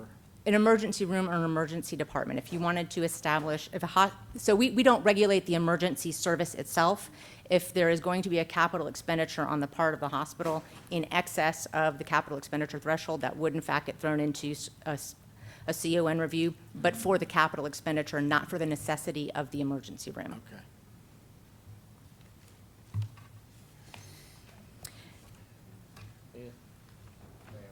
Thank you so much. On the capital expenditure part, how often do y'all go in and do a rate of inflation change or review those types of numbers? Because a lot of what I've heard is some of the things can't be built or purchased for the amount that your guidelines have. Do y'all review those on a yearly basis? The statute actually requires us to review it on an annual basis, and we review those and increase or decrease the thresholds depending on what the calculation ends up with. How do you On get the July numbers 1st. for those calculations? Again, that's set forth in the statute. We look at federal price indexes and run our calculation based on that. Is that calculation then used as a statewide matrix as opposed to the cost of something in Atlanta versus rural Georgia? It is, we don't break it out versus Atlanta and rural. We look at it on the national basis and apply the calculation from the federal national price index to Georgia facilities statewide. Thank So Atlanta will have the same threshold that Irwin County will have. Sure.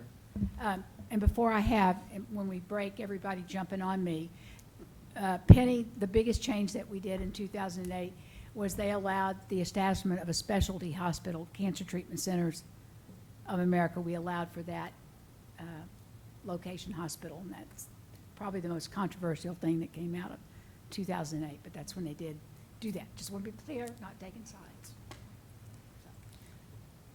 This is a map of Georgia, obviously, and it shows our general state service delivery regions. These are statutory regions that break the county, breaks out the counties into 12 specific regions. We use these delivery regions for a majority of our reviews. Depending on, for instance, perinatal services, we will have a different map. We'll have the same map, it'll be divided differently than these particular service delivery regions. We also have a different map for open heart services, where we have the whole state is our service delivery region.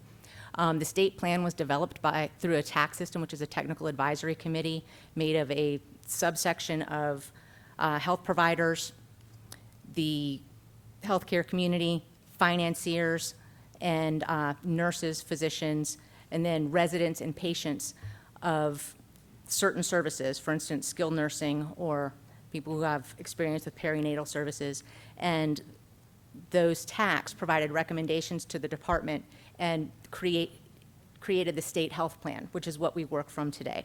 So just to clarify, these regions are not developed in a vacuum by the department. They're vetted and thought through with the help of people in the community who have experience providing and utilizing and financing the services. When was the last time that was implemented? For each service, it is different. So, for instance, mental health, I believe, was most recently updated in 2006. Skilled nursing may not have been updated since 1999.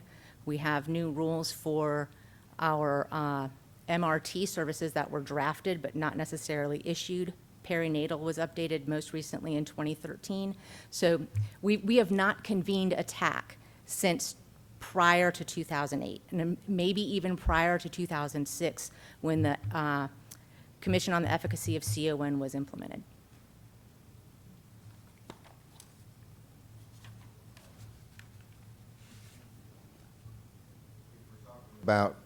Thank you. If we're talking about those service delivery areas, can a provider in service delivery area 11 come before y'all and challenge the need for something in service delivery area 9?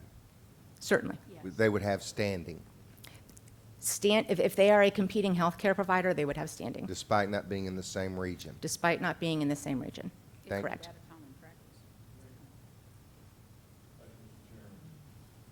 So just from what you said right then, you have a map that you could provide us that has the different specialty areas? Certainly. Whether it be, the different ones. I'd love to see those just for our education. If you could provide those to the committee, I'd like to see them.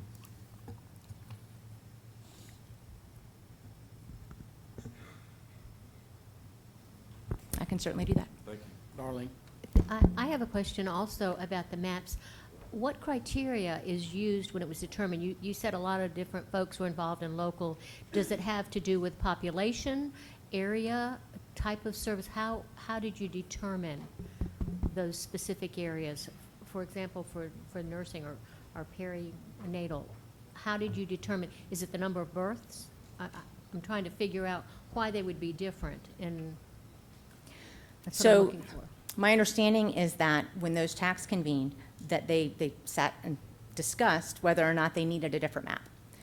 Some of it has to do with the specialty of the particular service. Like, for instance, there are not as many low birth weight, high needs babies that are born as there are healthy babies in the state. So they want to make sure that those low birth weight babies have a place to go. But the question comes up, do you need 12 places? For one for each region. So the TAC and the experts in the TAC are the ones who determine whether or not there is a competency requirement for each physician to be able to hit. For instance, let me transition from perinatal to open heart. My understanding is that with open heart surgery services, in order to be proficient, you're supposed to perform at least 250 a year. So somewhere in that neighborhood. If you're not performing that, your mortality rates may increase.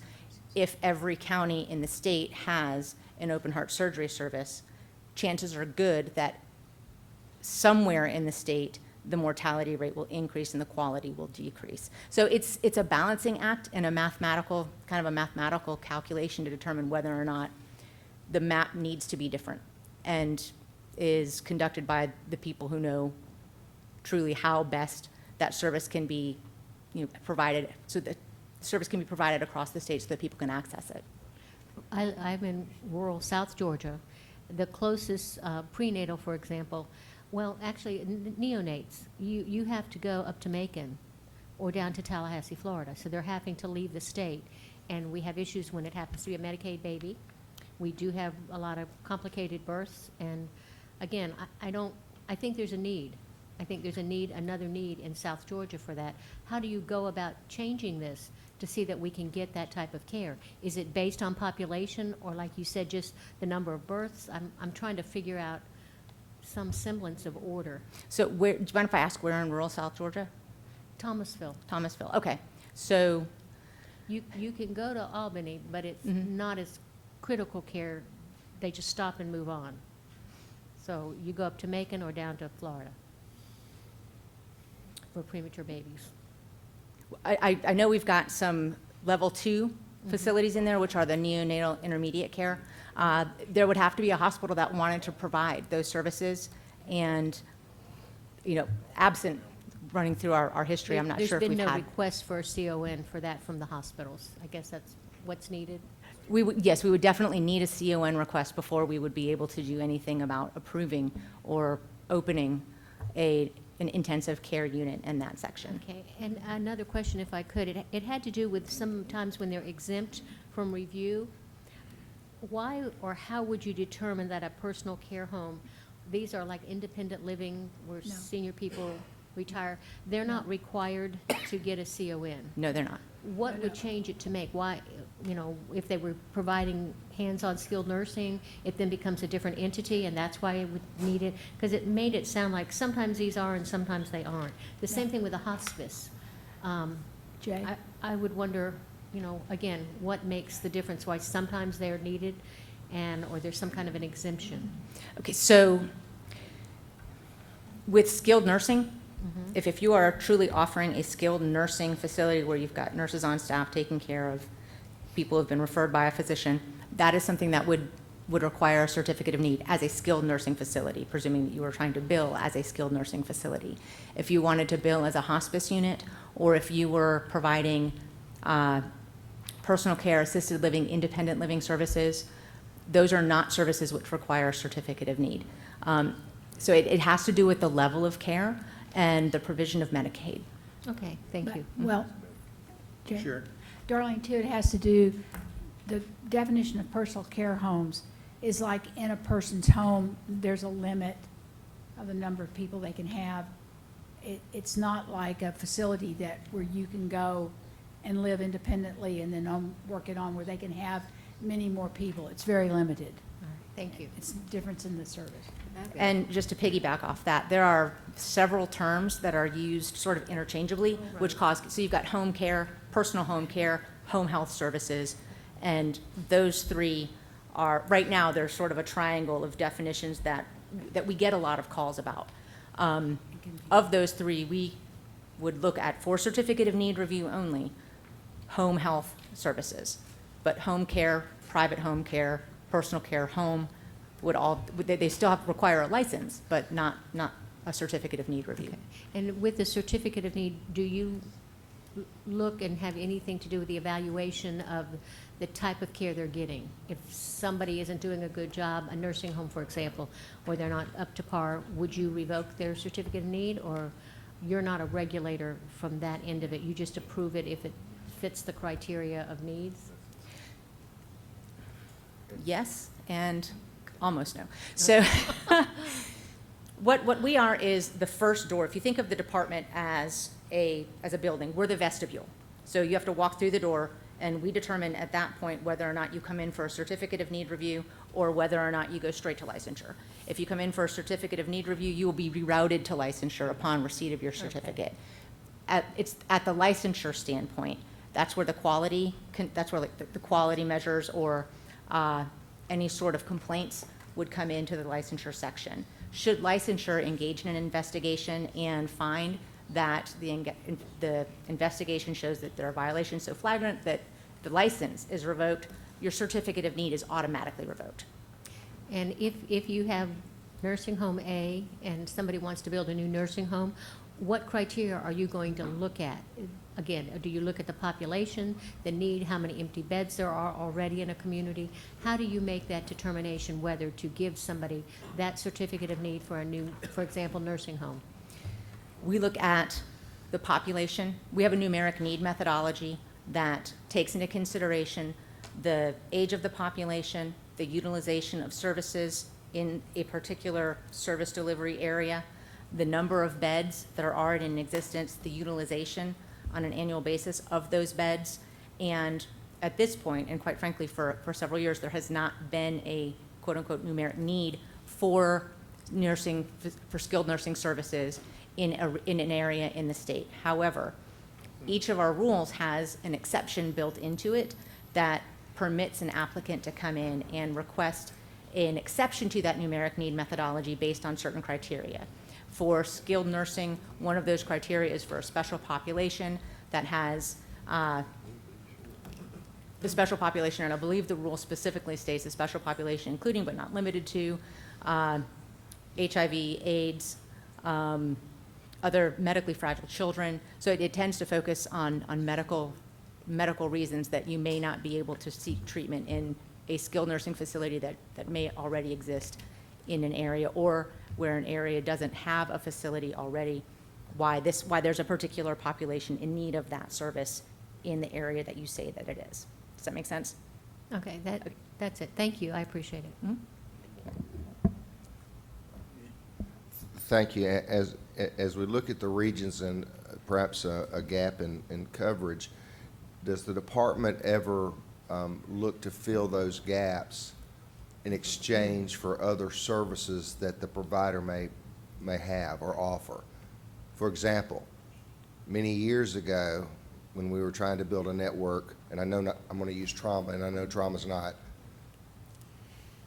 one of the things you ever see, or even neonatal care. You may say, if you'll set up this level 2 neonatal in exchange for you being able to have all the births within this service delivery area. And we know the reimbursement rate when it comes to delivery, especially in high Medicaid population, isn't a moneymaker for the hospital. But does your department negotiate, if you'll fill this gap in here, then we'll grant you exclusivity here for a limited period of time? To the best of your knowledge, have that ever been done? No. Only because I don't believe that we're statutorily authorized to do that. We're authorized to draft rules for specific services, but we've not had the authority to do that. Let me rephrase. Are y'all authorized to go in there and look for services or coverage in gaps within the state and try to get providers to do that? That would not be something that we do. Who would do that?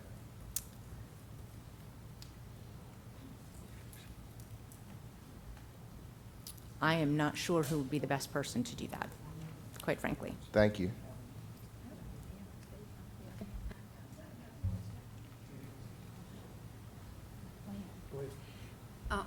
When a hospital in South Georgia, we've had several hospitals buy other hospitals and eventually close them.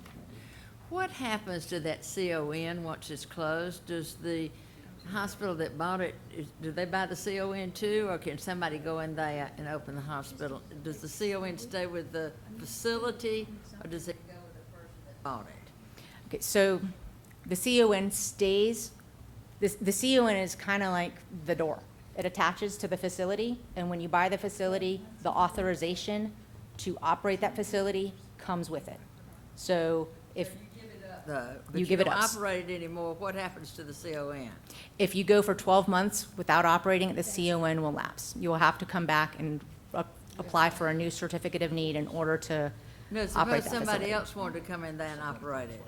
If I have a hospital, I sell it to you, you wait 11 months and then sell it to Chairman England. Chairman England on month 11, day 1, can open it up and operate it as a hospital, as long as he goes through and obtains the appropriate licensure. But the certificate of need would not have any, there would be no effect to the certificate of need. It would remain valid.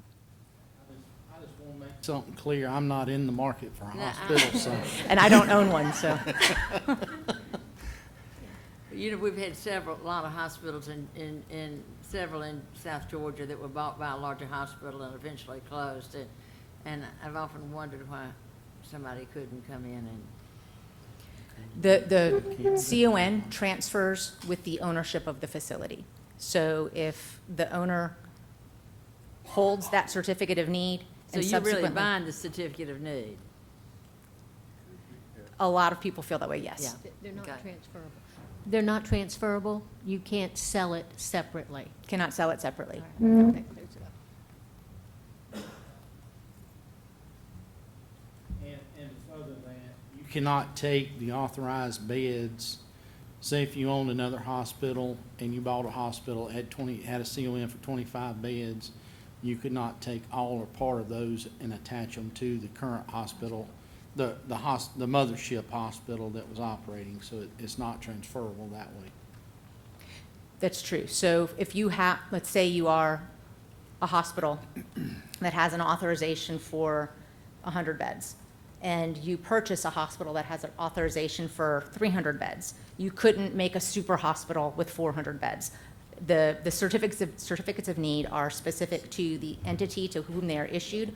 That can transfer from owner to owner. The location that the CON is authorized for, and then the expenditure that was authorized. So if somebody wanted to relocate the service, we've got different parameters around the ability to relocate as well. Jay? Sharon?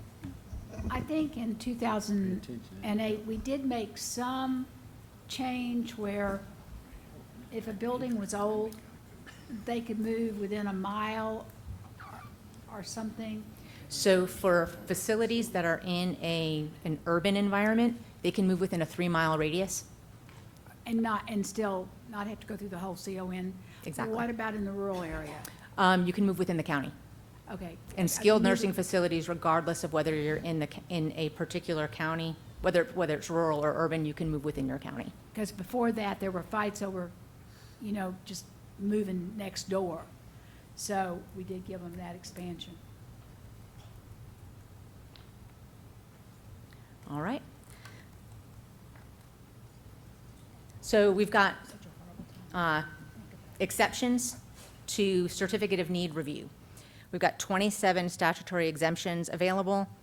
They're located in OCGA 31647. Relocation is one of them. Certain personal care homes, continuing care retirement communities, physical plant projects, life safety code projects. Again, parking lots, if you need, are exempt. If you need to build a medical office building, if you are a hospital facility, or if you're a developer that wants to build a medical office building and then lease it to the hospital, that developer does not need to come in for a certificate of need. If you are, fixing the air units, rerouting your plumbing, those sorts of things are not certificate of need reviewable projects. And then certain ASCs are also exempt. The physician-owned, single specialty physician-owned ASCs are exempt from certificate of need review as well, as are any ambulatory surgery facility in a hospital or operated by a hospital. Is there a monetary limit that you can? Yes. There is a monetary limit. We have thresholds for certificate of need capital expenditure, which currently sits at about $3 million. Ambulatory surgery centers, I think, are also about $3 million. If you are a joint venture ambulatory surgery center where you partner with a hospital, like a group of physicians partnering with a hospital as to create an ambulatory surgery center, the capital expenditure threshold for that is somewhere in the neighborhood of $5.5 million. And then equipment expenditures, for instance, if you are a physician who wants to have an MRI, or if you're a hospital that is purchasing an MRI, the capital expenditure is about $1.8 million for that. We also have, this goes back to Representative Darlene's question about the exceptions to need. So many of our rules incorporate numeric need methodologies. Some of our rules are statutorily required to have numeric need methodologies. It's recognized by the department and certainly by the tax that were convened that numbers are not necessarily dispositive indicators of actual need for healthcare services in an area. So the rules incorporated exception criteria for sort of driven at the specific service that they're trying to hit on. So as a main framework, what each of the exceptions require is that the applicant show a service proposed is not available in an area. Different rules have different criteria for what not available means. Identify a population in need of that service and then document how the proposed service will remedy that need. And this section talks a little bit about what we do in Georgia currently, what we're seeing. On average, we have 72 CONs come through annually. So we review 72 or issue 72 of these projects annually.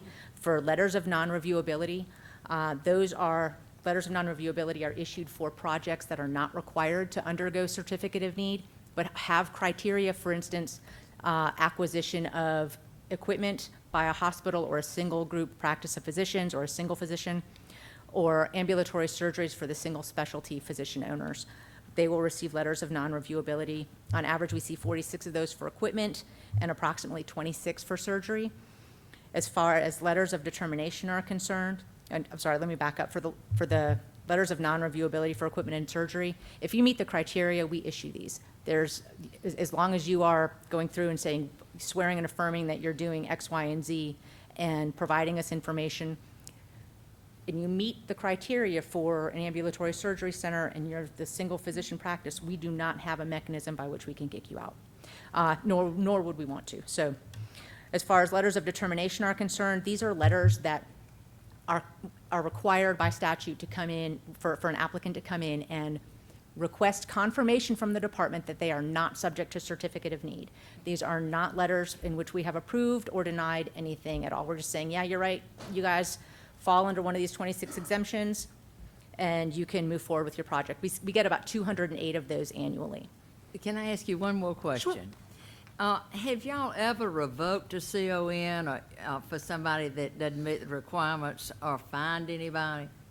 We have fined people. We have revoked certificates of need. We have confirmed that How facilities. how many certificates of needs have you revoked? in the I last- have never revoked one. I've been in this position since 2015. I believe I can recall once where it has in fact been truly cease and, we have an investigation process, we issued a cease and desist, and it resulted in the revocation of a certificate of need. And I think that was back in 2001. It's not often. And What about fines if you don't go by the rules? fines, we do fine people. We will fine people, but I say people loosely, we will fine a facility that is operating outside the bounds. But generally, facilities are doing everything they can to comply. So in the instance, we have somewhat, I don't want to use subjective language at this point, but we have some enormous fining authority. We can fine people up to $100,000 a day after 60 days. Have you ever done it? So, yes. What we have done is calculated what we could fine you, and then we negotiate to what a reasonable fine is to incentivize performance and compliance. Quite frankly, that's how we do it. We don't want to. The goal of the department is not to make. This is not a fundraiser for the department. This is a compliance generating mechanism. It's sort of the teeth to the law. We have facilities in Georgia who inherently comply. I mean, they go out of their way to comply, and what I've found is when there is non-compliance, it is wholly accidental or an oversight or someone didn't know.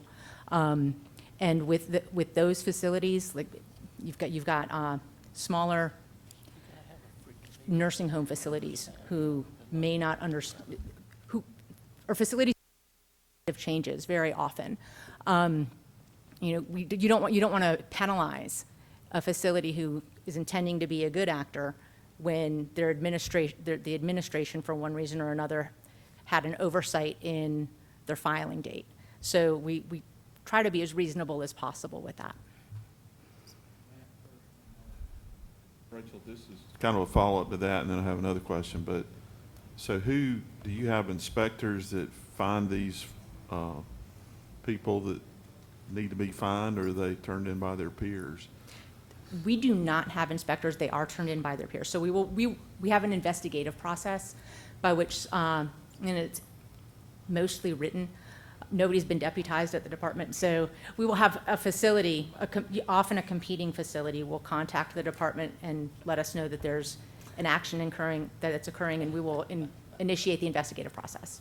And the letters of non-reviewability and determination, what's the usual time frame that takes for them to find out an answer from your office? Just From if the you know date that we receive the application, it's somewhere in the neighborhood of 45 to 60 days. Okay, thank you. Darlene. Do you have a regular way that you review? How often are the CONs reviewed? Is it annually, biannual, or you get your certificate of need and nobody looks back? Get your certificate of need and nobody looks back. Because what you've done at that point is established to the state that this is a necessary service, and the only time that we would look back is on slide 18. We've got our post-approval monitoring. We'll just go right there.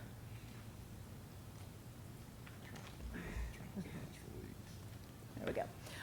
And we're not really looking back. What we're doing is making sure that you are complying with our post-approval monitoring requirements. But once your project has been finalized, once it's been implemented, contracts are signed, things are being built, all the way up until the point at which you are licensed and opened. Once that occurs, the department doesn't engage in the certificate of need review for that project again. Thank you.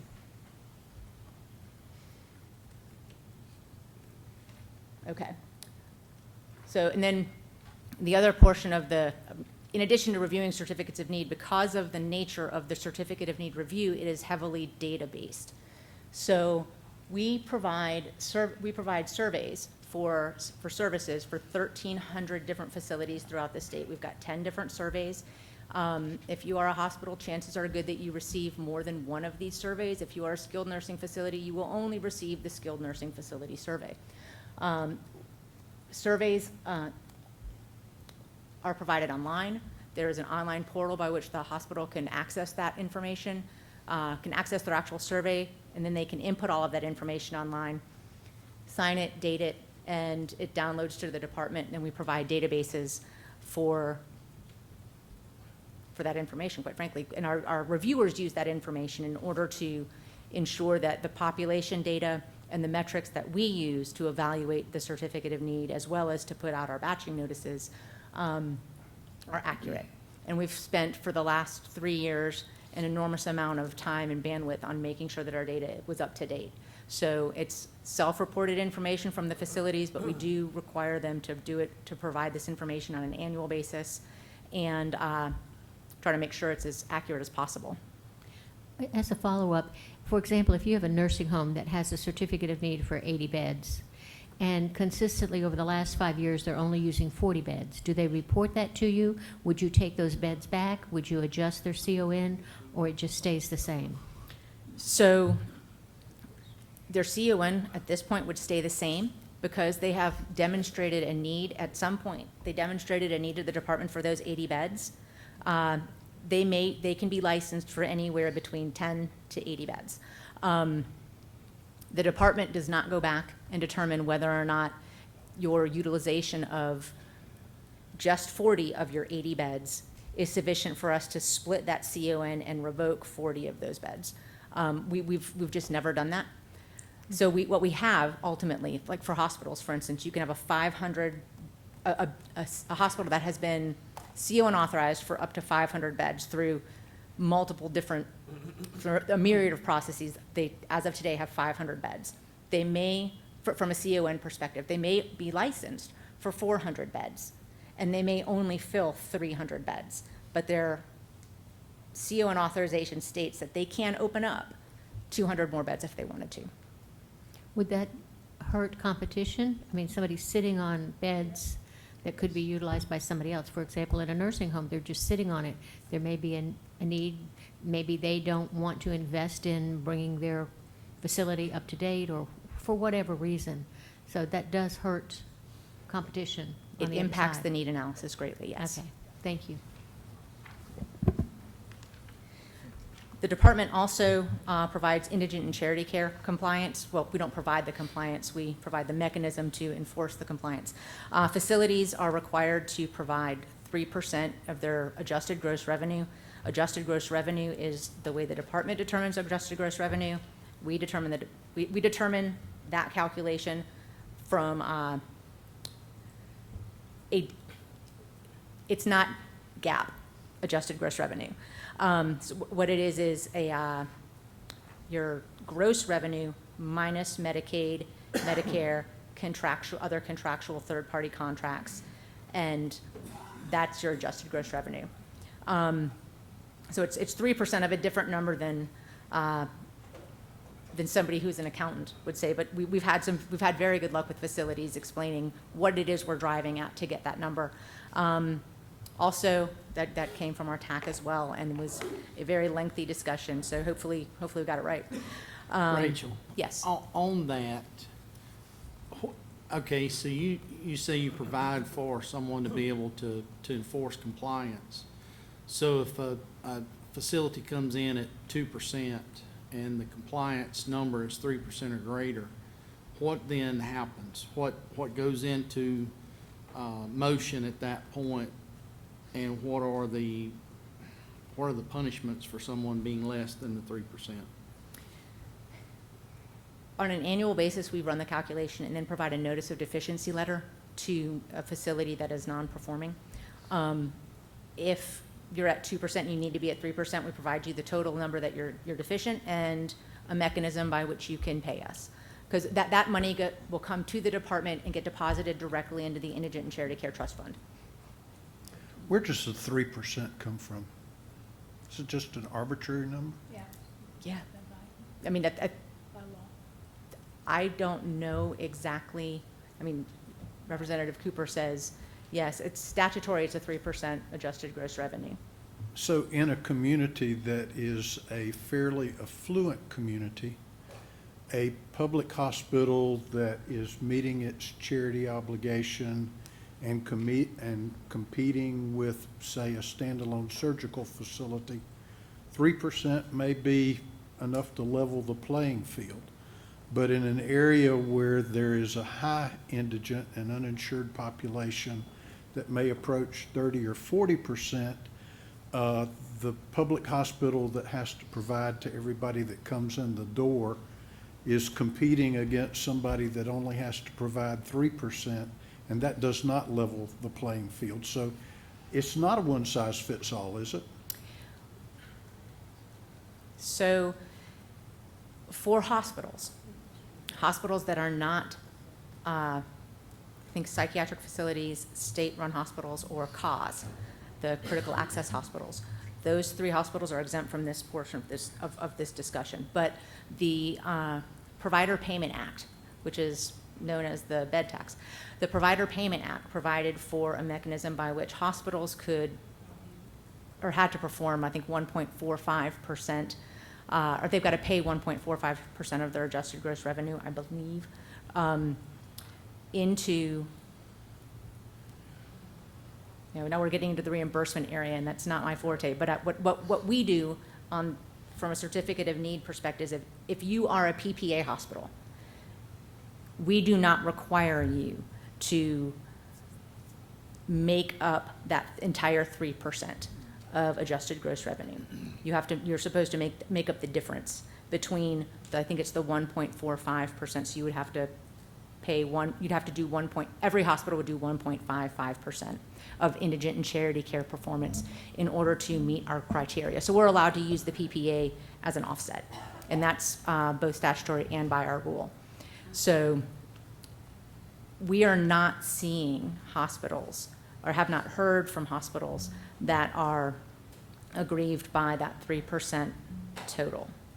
Right. Does that help answer your question? Excuse me, Terry? We're using the PPA is being used as an offset to indigent and share compliance. Jay, there was a lot of discussion about this when we, were in the process of the CON. And one of the things they took into consideration is that hospitals don't pay taxes on their office buildings, their hospital buildings, their supplies they get, or anything else, where, a freestanding facility pays taxes on everything. So they looked at that. The fact that hospitals can draw down from the National Federal Indigent Trust Fund and could get money back that pays them, that there's even a extra amount they can get if they're seeing an extra special even lower people with lower incomes. And also because it seems that hospitals were very, if not all the time, the majority of them figured how much they had given out, not based on what their average got back from insurance companies and everything, but they based it on whatever they said their cost was. So if they said their cost for a tonsillectomy was $6,000, but most everybody who pays for one only paid $2,000, they still, as far as calculating how much they were losing, was based on the $6,000. So there was a huge discussion over why it stayed the way it was. That's based on. I've been involved in this a little bit too. Do you know of any other states that use a different formula than just the 3% across the board, because the indigent, to the chairman's point, is drastically different in Georgia? That's why this council's here. Do you know of any other states that have a different model? I'm not familiar with what the other states do for indigent and charity care Would compliance. You? Okay. Yeah. If I can follow up, have you ever considered, since you mentioned that you did one of those adjustments by your own rules, it's not with us, but have you ever considered looking at a model regionally that you take into consideration a percentage of the poverty rate or the Medicaid reimbursement rate in a particular area versus somewhere else? Because some of the things that we hear is, you're right, if someone's not doing their 3%, they get a fee, fine, you put it there. Well, that fine may be actually an incentive not to do the 3%, because that would cost them more.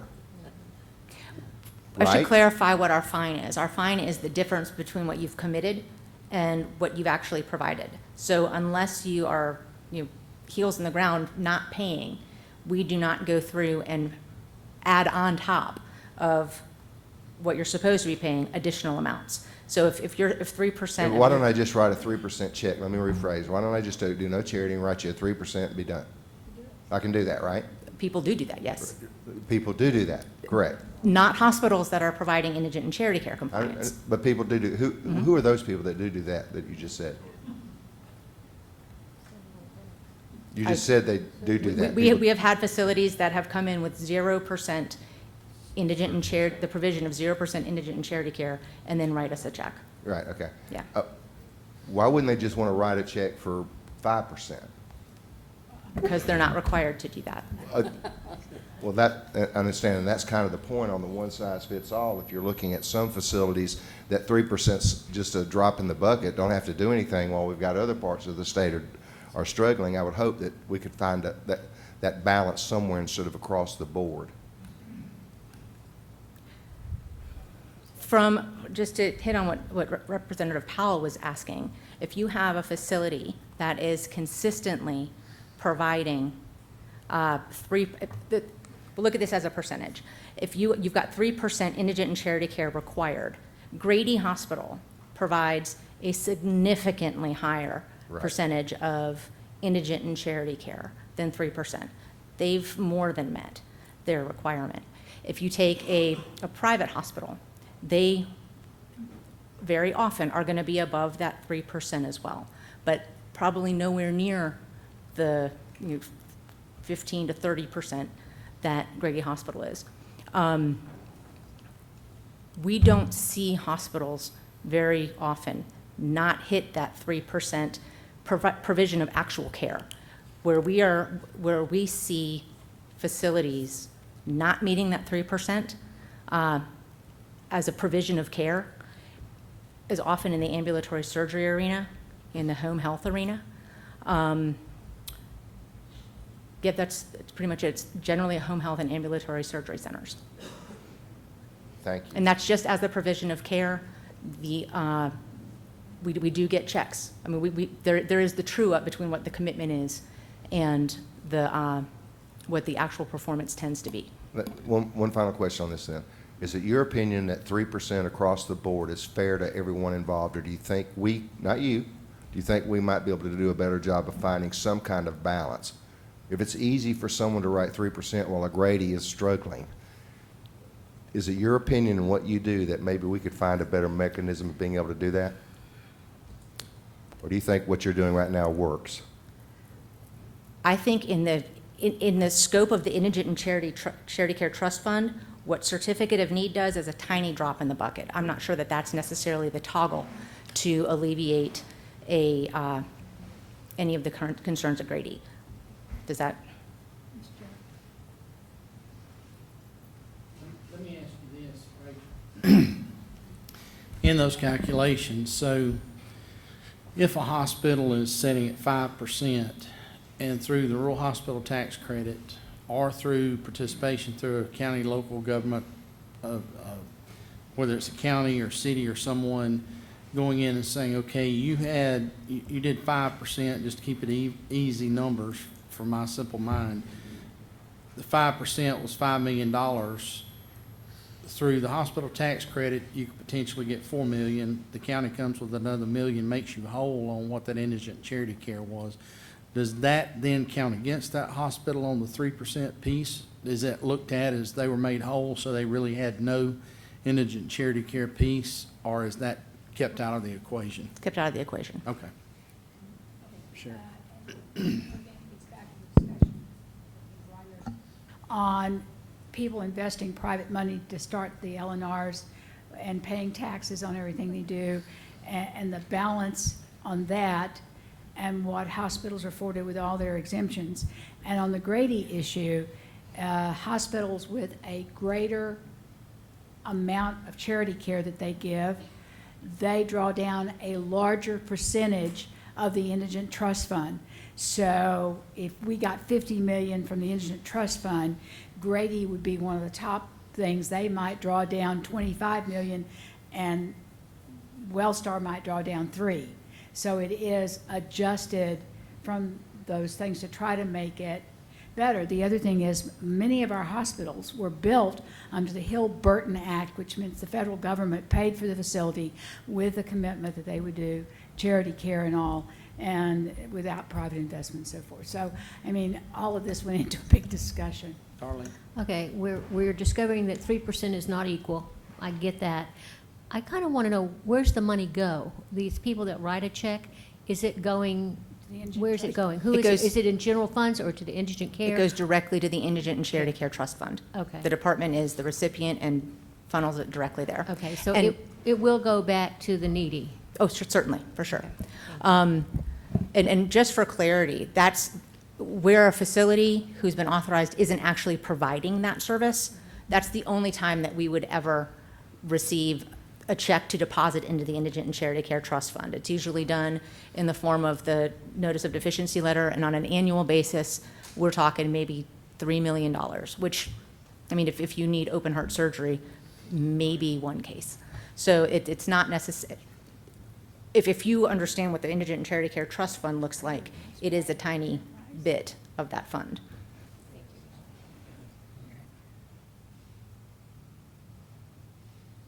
All right.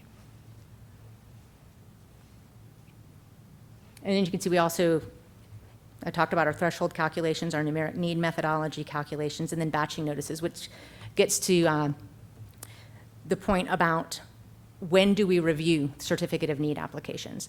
We have certificate of need applications that come in daily. We do have a batching cycle for certain services. We will review certain services twice a year. For instance, in September and March, we open the batch for ambulatory surgery services, skilled nursing, home health, and I think freestanding birthing centers. And then in December and July, we look at perinatal services, MRT,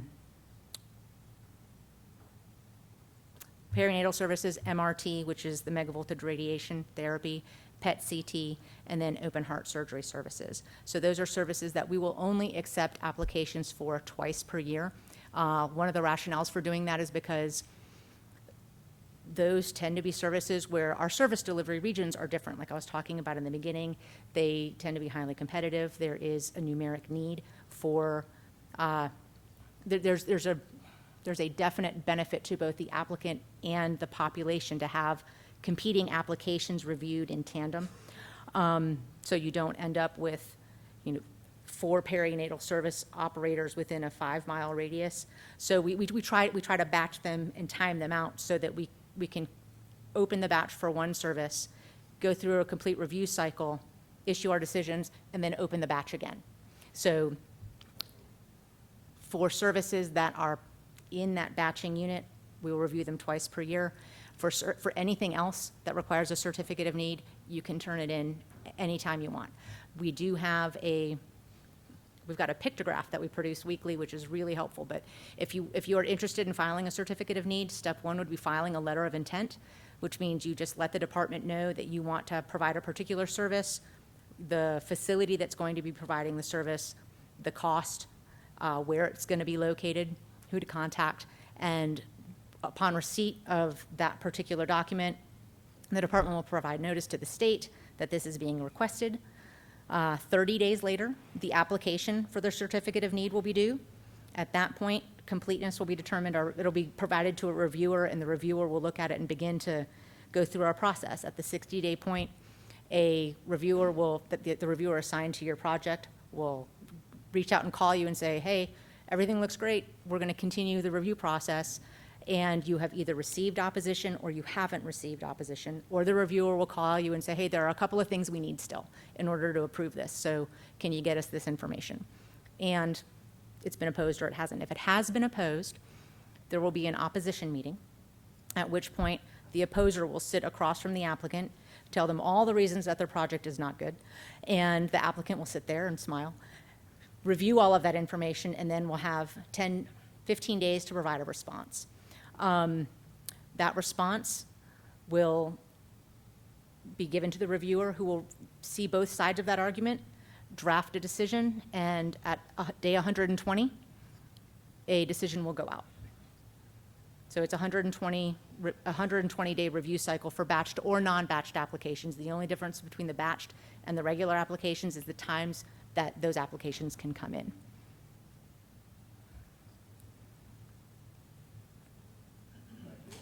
The issue I've heard repeatedly is that the CON part that you're just talking about, the review and such, is really just a lawyer's full employment act. Where the expansion of work is tied up by lawyers, and decisions can't be made because of just the back and forth. I'm sorry, Mr. Chairman. I mean, well, that's fine. I mean, I've got a daughter who's a lawyer. I'm an administrator of the Certificate of Need program. I have a daughter who's a lawyer. Okay, so good. But this is a log jam. I mean, I think I see in certain areas of the state where decisions can't be made just because of the continual back and forth, ended up in Superior Court, if I'm not mistaken, that just drags some of these questions out and it just seems like there could be more of a quicker solution. Any ideas? I mean, I'd love to hear if there's some ideas on how to make this a little bit clearer, faster, get it done. Yes or no, you don't qualify, you don't, and then just move on.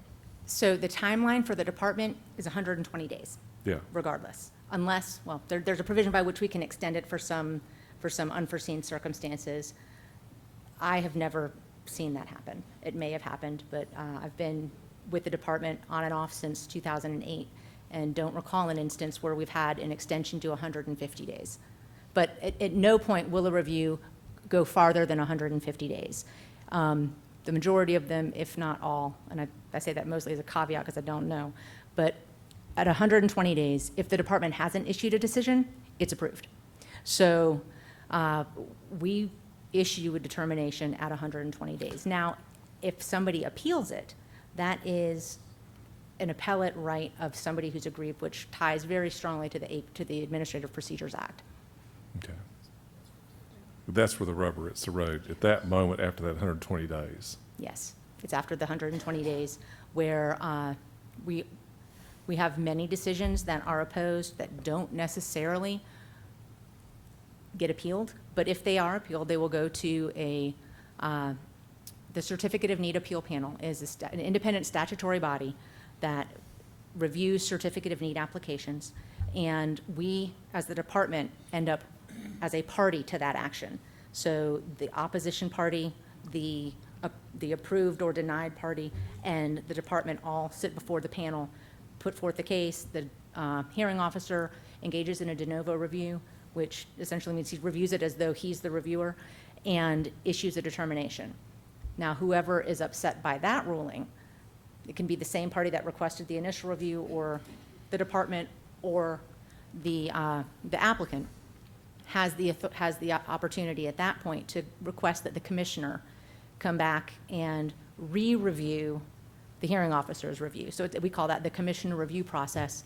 And at that point, the commissioner will, or his designee will, look at all of the facts and circumstances and evidence in the case and determine whether or not there is substantial evidence in the record to justify the hearing officer's order. It's no longer a de novo review at that point.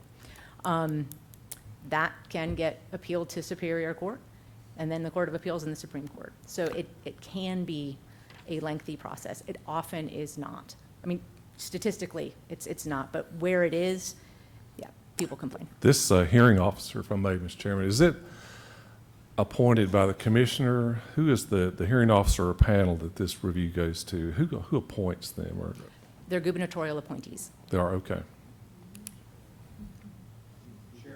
Thank you. I think on the next page that you are going to is one of where we have our biggest problems, and the appeals judges that we hear from, Rick, we seem to have a little problem there.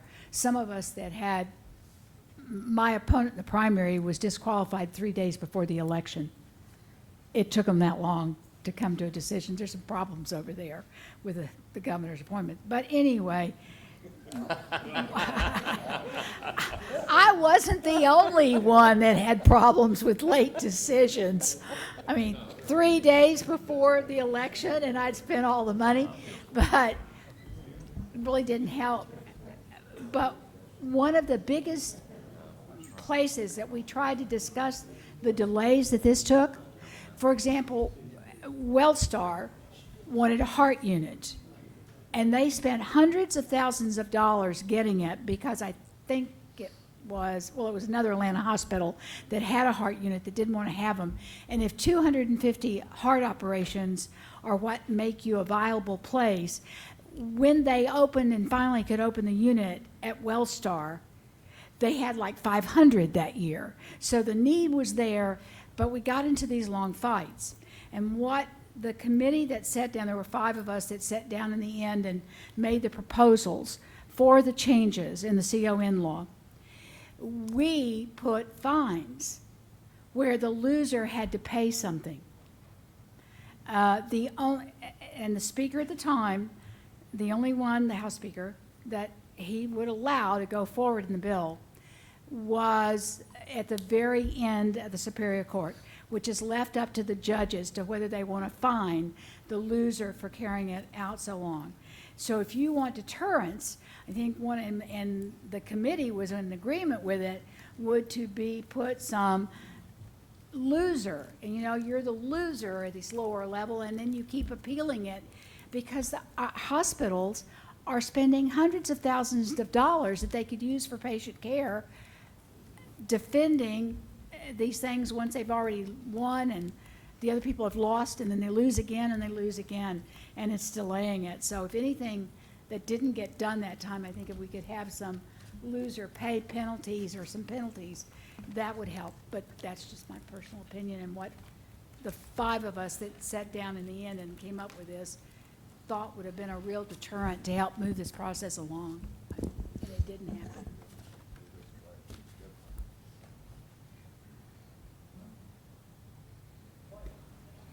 Thank you, Mr. Chairman. I just wanted to see if I wanted to see if it might work, and get it away from that side of the room for a bit. But so when I left my farm today, I drove 3 hours, the most direct route that I could find here. And for 2.5 hours of me driving pretty doggone hard, I didn't come close enough to a hospital to see a blue H sign.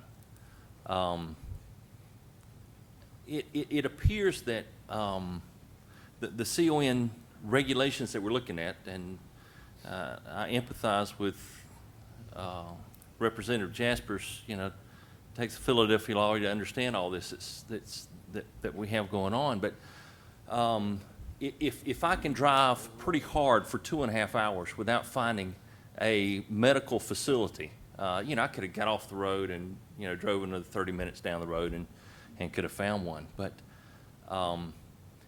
it just appears that through the CON framework that we have,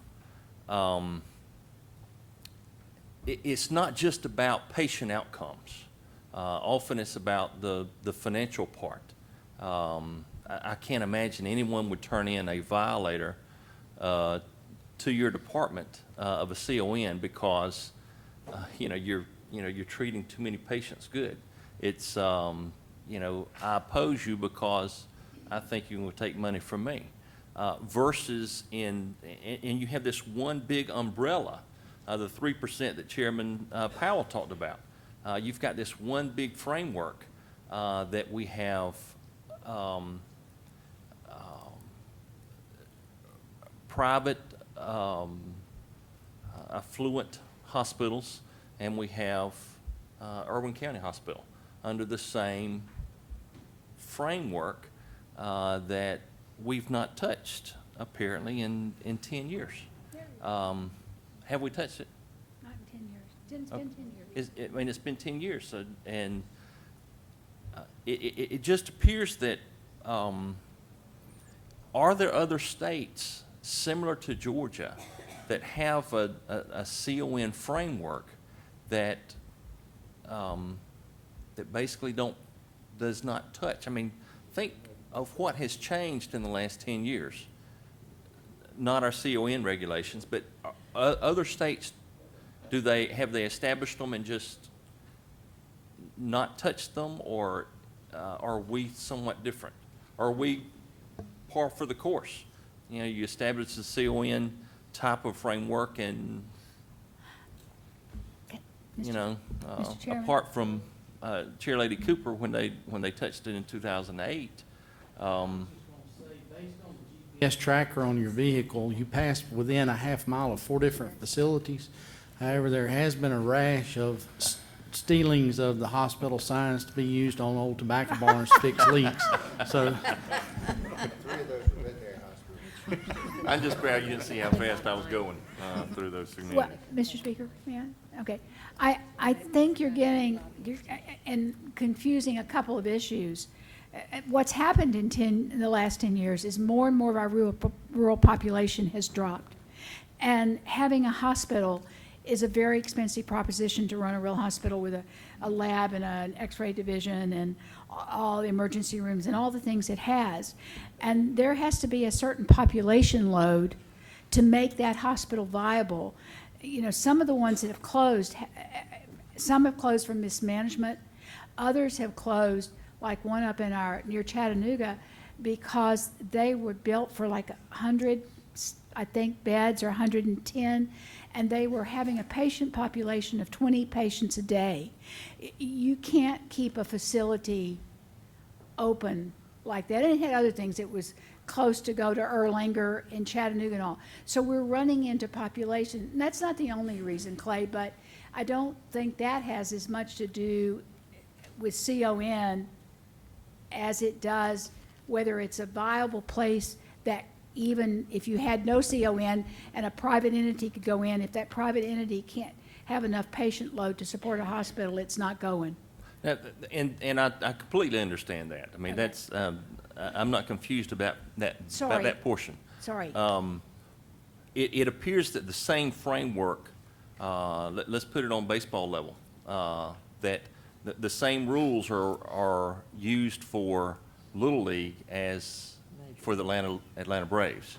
And perhaps there are, the 3%, just as an example, there are other things that we could look at, and I appreciate you standing up here and taking these sharp, pointed questions.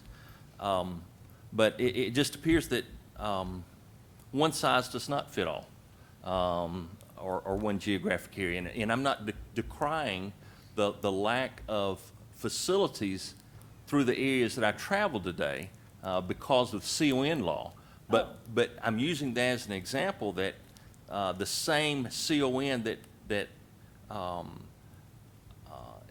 is enveloping small, very small, struggling hospitals also is the same framework for many bed, exceedingly profitable hospitals. I guess I'd have to see where the specifics of where there were specific impediments. I think any of our small hospitals in the rural area easily meet the 3%, so it's sort of a non-given for them. They're seeing that much indigent care and getting money. I just have to look at it. Sorry, I misunderstood. I thought you thought there weren't any hospitals because CON was keeping them out. So I stand corrected. If we can, Don's got one question, then I'm going to ask everyone if you would kind of back off for just a minute, because Rachel has about 4 more slides to go, and then she needs to sit down for a little bit. y'all got a little punch drunk up there, but anyway, she's needing to kind of wrap her stuff up so we can kind of stay on schedule for the rest of the presentations this afternoon. So after Don's question, if we could hold other questions then for a little bit later for Rachel. I just wanted to ask, I think you said was 1979 or 70-something when the CON went into effect in Georgia? Yes, Okay. 79. I'm just thinking it was probably more rurally or controlled rurally, if I can say that word, then than it is now. I mean, it seems to me like the CON protects rural hospitals. I mean, it's not one way or the other. It wasn't put there to protect big hospitals in the metro areas. It was put there to protect, or not just to protect hospitals for that matter, but it's not a pro rural or pro city, pro metro idea to begin with. I mean, I don't want to ask you for a political answer, but I mean, isn't that basically true?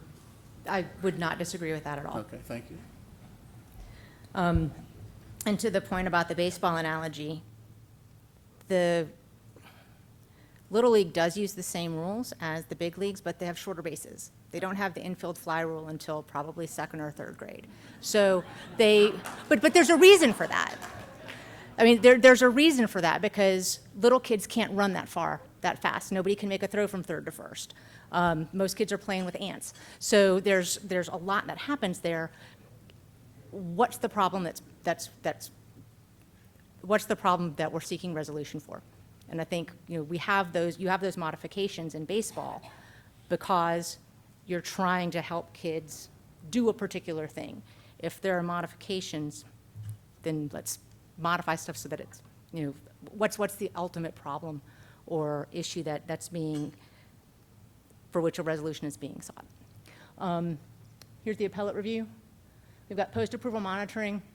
Again, I mentioned this briefly. There are certain requirements and toggles that you have got to touch. Bases, we'll just use the baseball analogy, it works. Bases you got to hit before you can consider yourself home free.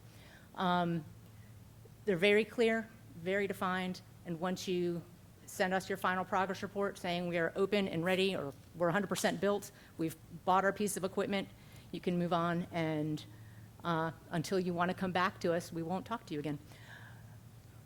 Unless you call us and ask us things, in which case we're happy to. Architectural review, we also house the state architects. They have the architects for licensure. They are the same architects for us. So facilities will utilize our architects to do pre-approval or pre-review of a plan. They can lay out a hospital. If you've got a multi-story tower, they can look at that and say, hey, it looks like you're heading in the right direction. Don't forget your sinks. This is never going to work because the design guidelines have changed. We try to be as productive and helpful on the front end of that so you're not scrambling on the back end, increasing your cost. And then that is, if you want additional information, obviously you can call me. I'm on slide 21. But this is our website and how to get to our rules, our applications and forms so that you have an idea what we're asking other facilities to do, where our design guidelines can be found, health planning data, CO and appeal panel info.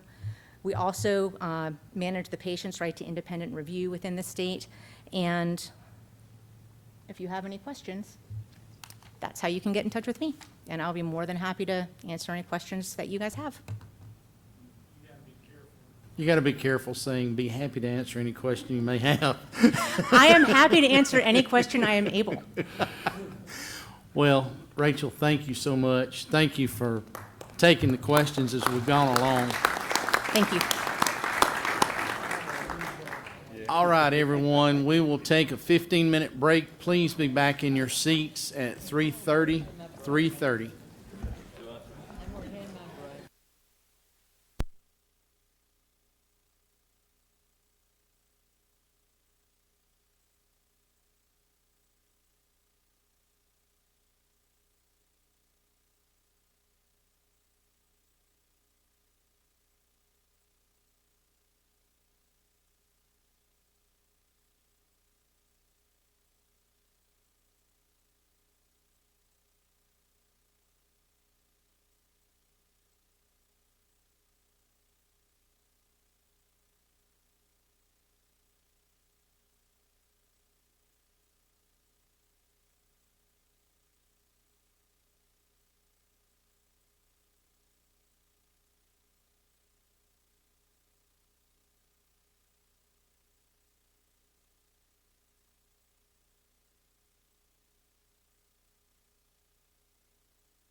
Okay. Ladies and gentlemen, please take your seats. Please take your seats. I've given you 1 minute extra. You can thank me later. Everyone, please take your seats.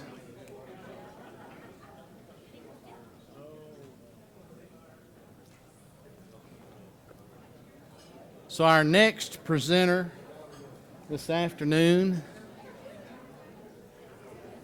if I can get everybody back around the table.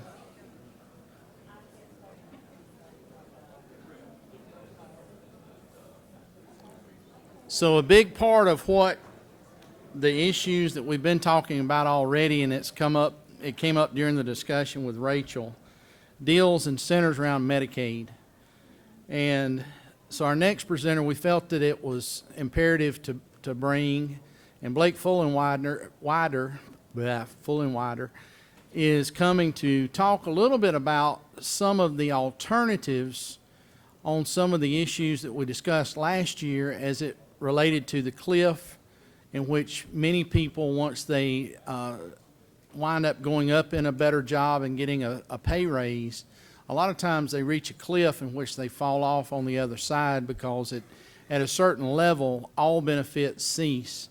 And it can be the difference between remaining employed or becoming unemployed again and being totally reliant on government services and the help that we provide. And we certainly want to make sure that the things we're doing are encouraging people to work and remain active in their communities, but at the same time to bring along the next generation of young people that many of these individuals are parents for or to understand that work is important in providing a good, stable household and education and all the other things that go along with that. And so in that discussion, of course, we have within the last 3 years, we have capped the ability of the state or the governor, who used to have the ability to look at doing an 1115 waiver. We now hold that in the purview of the General Assembly to go out and seek an 1115 waiver.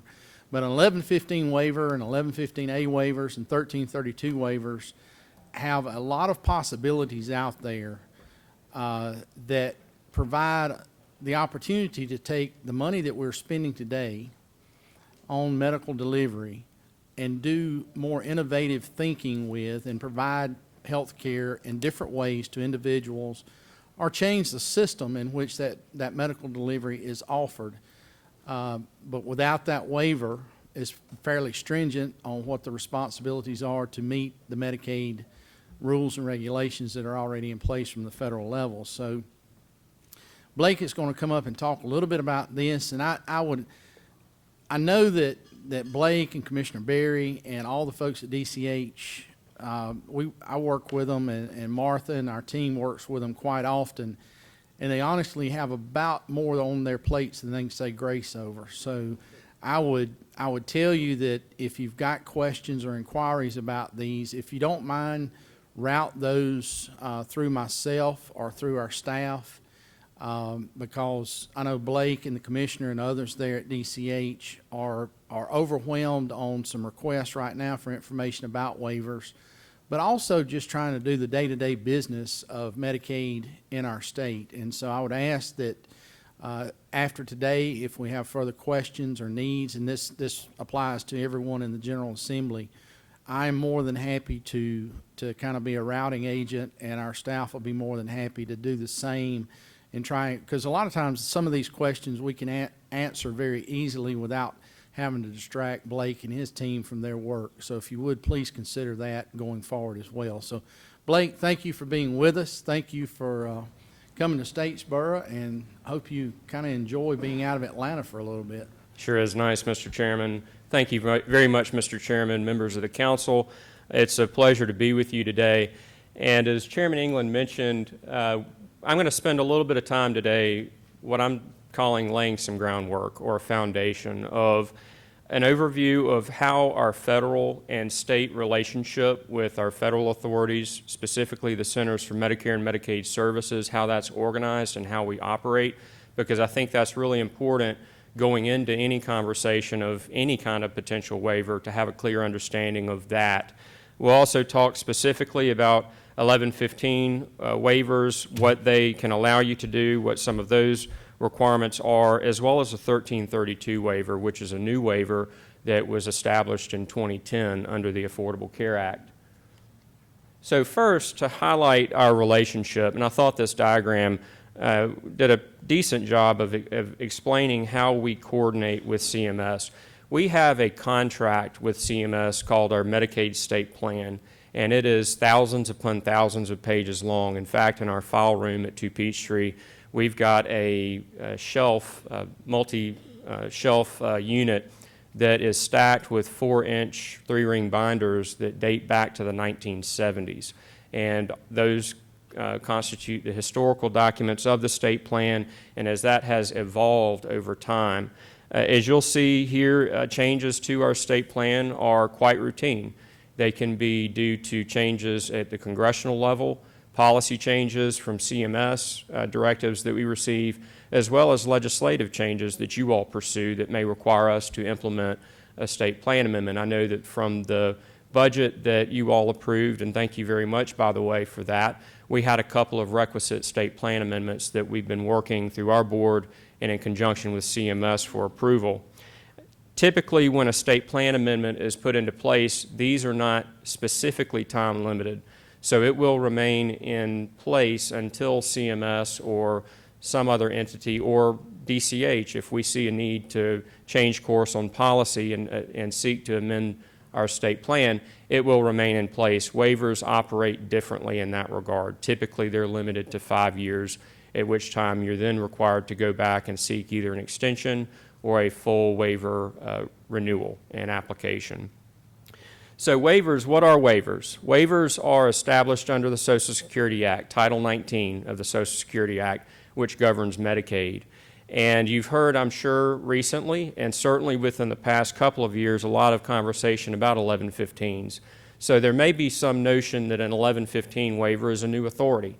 It's in fact not. 1115 waiver authority not only applies to Medicaid, but it also applies to multiple other social service and welfare programs at the federal level that allow states to seek authority to make changes to the statutory requirements of Medicaid and try something new. The purpose of that is to try experimental pilot or demonstration projects. So as healthcare delivery system evolves, Medicaid is somewhat stagnant. It's a 50-plus-year-old program, and in many times the provisions of that don't keep pace with the change in innovation. And so this prompts states to go to CMS, and specifically the Secretary, and ask for authority to deviate from some of those statutory requirements. Again, to look at experimental projects, look at pilot programs, and look at demonstration projects. These are typically substantial waivers, and looking historically back to the 1990s, you saw 1115 waivers routinely be used for rollout of managed care, or the old version of HMOs, as you may recall. In the early 2000s, states, not Georgia, but certain states were using 1115 waivers to seek approval to expand their CHIP, or Peach Care for Kids, eligibility criteria, as well as implementation of benchmark benefit designs, which allow state Medicaid programs for certain populations to tailor a benefit package that more closely mirrors what's available in the commercial market. So Medicaid, folks often recognize Medicaid as a payer that's not nearly as robust as what you otherwise see in the commercial market, but what's often left out is the breadth of services that Medicaid covers. It's extremely broad relative to what you typically see in the commercial market. So, you know, opportunities to tailor that where appropriate is a proper vehicle through an 1115, as well as post-ACA, I'm calling program design. If states have decided to chart a course one way or the other, following the Affordable Care Act, the Supreme Court ruling that then required Medicaid expansion and option, states have looked to 1115 waiver authority as well as other waiver authorities to see if they can implement some variation of that. And I'll get into some more specifics of what those those items would be in just a moment. I'd also highlight, too, on the heels of Hurricane Florence, my staff and I were reviewing our authority or options under an 1115 and a 1137 waiver in the event that the state needs to ask permission to make emergency changes to our Medicaid program. The one that's most common is allowing, if, for instance, we had a natural disaster in the state and we needed a significant increase in the supply of physicians or nurses or others to come in and take care of Medicaid members, we can on a temporarily basis use this authority to recognize out-of-state physicians to come in and treat patients for that purpose, again, for a very time-limited and very specific purpose. But we did familiarize ourselves with those options, and we'll continue to do so throughout this fall. Oops. A couple of the key priorities that the administration has laid out in Washington, the objectives of what a 1115 waiver should accomplish. And first is improve access to care. I think everybody understands that there's a need to increase the availability of providers across the state to see the nearly 2 million or just at 2 million Medicaid members that we cover. So that's a priority. Sustainability, keeping the program in check with our ability to continue to invest in it for the long term is a key priority. Coordination across different needs is extremely important. So as you look at social determinants of health, it may not be medicatable, so to speak. It may not be viewed as a traditional health insurance benefit, but in many cases there are additional services that can be brought to bear for an individual that can then mitigate their need for additional health services down the road. So things such as Meals on Wheels, for instance, for people who are food insecure, just to name one example, that those coordination among those things are very important. Another priority for this administration has clearly been engagement of the individual and personal responsibility for their own health care. And so you've probably heard of community engagement options that CMS has put forward, and Administrator Verma sent a letter to state Medicaid directors about a year and a half ago now, indicating their openness to look at some of those options. Again, like a benchmark benefit package, they're seeking alignment between Medicaid benefit plan design and what's typically available in the commercial health market. And then what's a perpetual discussion is innovation in payment models and delivery system reform. So one that I know you've heard me talk about before that Georgia's looked at is value-based purchasing. And that is, how do we get into a payment mechanism from the state for our managed care program, through our CMOs, and down to extension the providers, to get everybody swimming in the same direction and working towards the same goals. That's tremendously important and a priority as well. Next, I just wanted to mention quickly the different types of 1115 waivers. So I did touch on one, and that is for states that are looking for alternatives to the ACA's prescribed Medicaid expansion, but you can look across the spectrum and see that that's a relatively small portion of the overall universe. You'll see a significant number of behavioral health waiver applications. Many of these are focused on the national opioid issues that are going on and trying to get a handle of that, but also looking at things such as, they're calling it benefit restrictions, but it's a tailored benefit package, co-pays, healthy behaviors, incentives like that, as well as other things, and I mentioned the work and community engagement requirements that are also available under waiver authority. Right now, as we speak, 44 have been waivers have been approved across 36 states. 24 are now pending with CMS across 23 states. So out of the nation, there are 44. And you can see this is just an example of two categories of 1115 waivers in the states that have pursued them. First is the expansion alternative approaches, and you can see the states here that have pursued that. Arizona was the first out of the gate in 2015. They received approval, and they have since gone back to CMS to seek an amendment to their waiver to change some of the program design features, including the community engagement piece that they have had approved by CMS. And I'll hit on some of the other work and community engagement provisions that I know are of interest. Arizona, they have implemented these requirements for adults in the new adult group up to age 55 with a minimum of 20 hours per week that must be completed. Second would be Arkansas. They've also included the new adult group, adults up to age 50 and require 80 hours a month. And then Indiana, which include both the new adult group as well as traditional adults. In Georgia, we would typically view those as parents or caretaker adults in our category of eligibility up to age 60, and they require 20 hours per week in order to remain enrolled. The Section 1332 waiver authority I mentioned is a new waiver authority. This is not per se a Medicaid waiver, although it often gets dovetailed with an 1115 in conjunction. This is actually waiving the Internal Revenue Code. And some of the core yardsticks that the Treasury and in conjunction with CMS use is that any program established under a 1332 waiver must provide coverage that is at least as comprehensive as it would otherwise be, would be available. It would have to meet the same affordability requirements. It would have to cover a comparable number of residents. And also, like the 1115s, from the federal government perspective, it cannot increase the federal deficit. So par for par, it has to be budget neutral or better.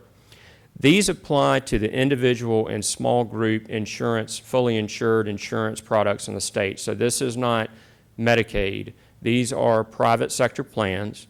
These are often the plans that are sold on healthcare.gov or the marketplace. And what it allows states to apply to do is to seek a waiver that will allow the state to capture some of the advanced premium tax credit and cost sharing reduction payments, which is the technical term for it. Those are the subsidies that are available for an individual that are going to their insurance company on their behalf. The state can seek to capture those dollars and redirect those dollars into either a high-risk pool or a reinsurance program. And so states that have pursued 1332 waivers in conjunction with 1115 waivers have propped up some form of high-risk pool or reinsurance mechanism in their state. And my recollection, if I'm not mistaken, is Georgia, under statute, does have a high-risk pool. However, it's never been funded or constituted. So just a note there.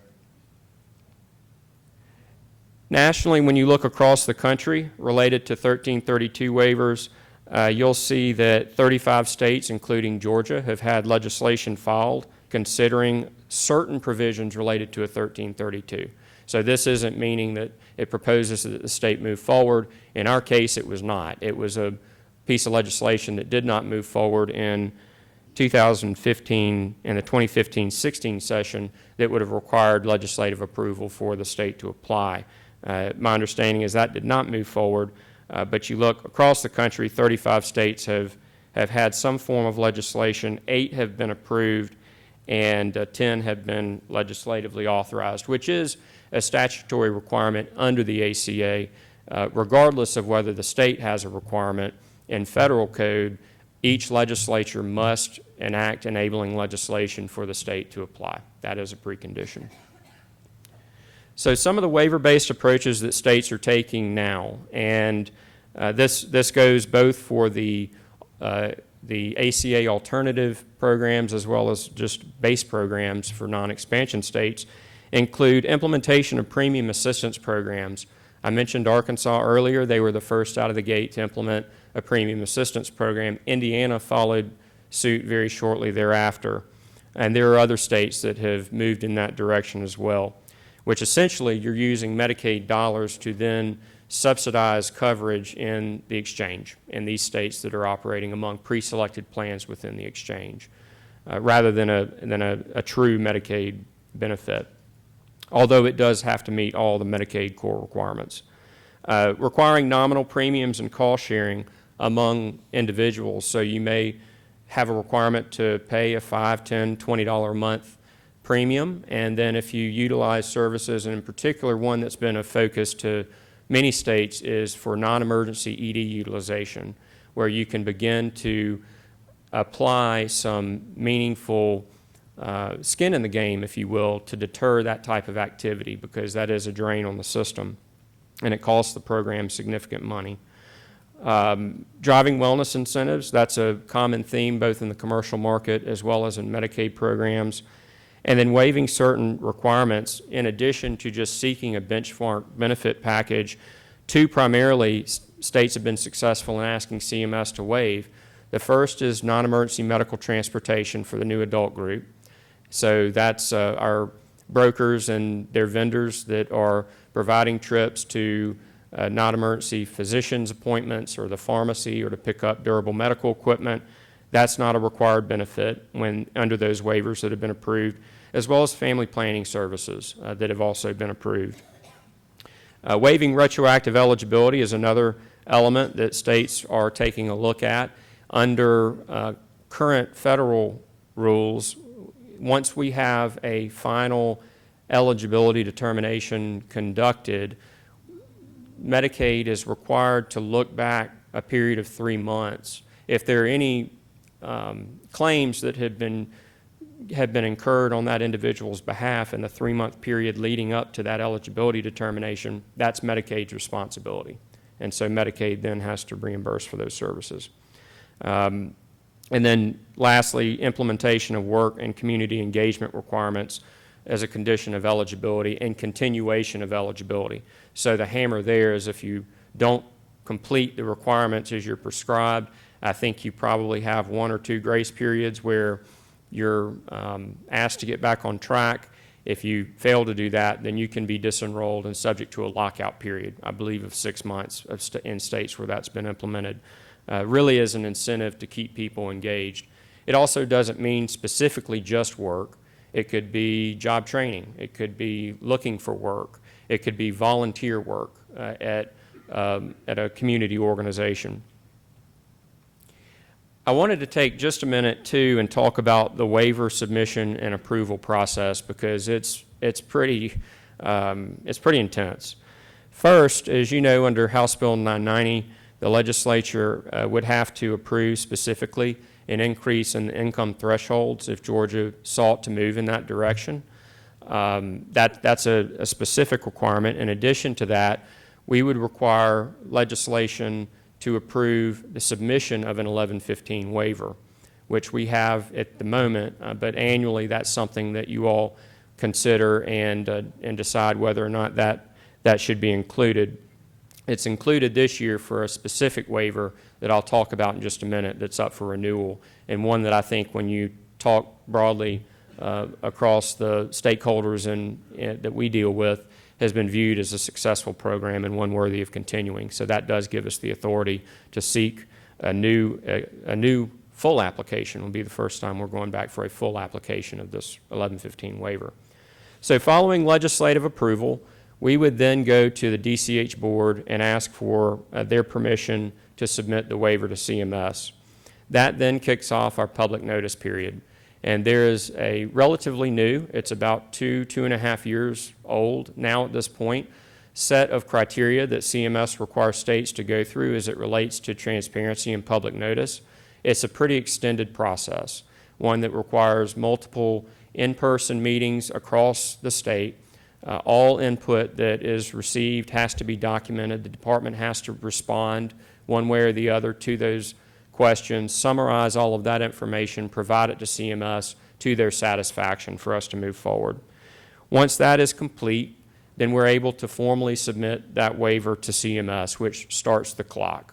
And the clock becomes important because next, as CMS conducts their review, which is typically many, many months in the process, if they have questions that inevitably will come up and something that's this complex, they will bring those back to the state and give us an opportunity to respond in writing to their request for additional information. Why the clock is important is because when that process begins, when CMS sends us a request for more information, it stops that clock and we're basically on hold until the state responds to those questions. And then when we go back to CMS, the clock will start up again. So in terms of the expediency with which these things can be approved, it's often, it can be a challenge sometimes, but I will give credit to CMS where it's due. They are doing everything they can to help us move things along in a quicker fashion, and it has been noticed in certain areas. So assuming that the negotiation period is successful, and we're ultimately able to hit agreement with CMS and reach a waiver that conforms to the intent and the will of the legislature, then we can get approval on that waiver. That would then take us to implementation, waiver operation, oversight, and reporting. So quarterly and annually, there are multiple reports on the performance of the waiver, both from an operations and a quality of care perspective, but also financially. They want to know, are we on track with our budget projections? Are we out of line? And what changes may be needed if we tend to deviate from that? It's significant reporting that is required on an ongoing basis. If we find it's necessary to change the waiver at any point during the time in which it's operating, that then begins a waiver amendment process with CMS. And a similar process that would take under a core waiver approval, such as getting DCH board approval, public comment, negotiating with CMS, all of those things would take place in that one box right there. Then ultimately, towards the closeout and prior to the closeout, about a year prior to the closeout of the waiver, we would have to let CMS know whether the state intends to continue the waiver. We ask for an extension under that circumstance, which they're willing to grant up to 3-year extensions at this point on a 5-year authorization. Or are we in a posture to terminate the waiver? Is something that the state no longer has an interest in pursuing. At that point, we would have to then describe how our transition plan is going to come together. So those that are receiving services under a waiver authority, how are we going to transition them out of the waiver, and what's the process going to look like for that? I did mention that we have a couple of waivers, and I'm sure you're familiar with some of these. Most of these, the 1915C waivers, are long-term care waivers for home and community-based services for different populations that we serve. These are all within our age-blinded disabled Medicaid program and allow people to receive a skilled nursing level of care of services in a community-based setting, whether that be in some type of personal care home or in their own home. It gives people that opportunity rather than being institutionalized, which is a large priority for the federal government and certainly for the state of Georgia as well. And then I mentioned the Planning for Healthy Babies waiver, which is our 1115 waiver that we have currently that is soon to be up for renewal. What this is a waiver that provides a limited benefit package for women aged 18 to 44 who are at or below 200% of the federal poverty level to provide family planning services and interpregnancy care for those women who have historically delivered a low birth weight or very low birth weight baby.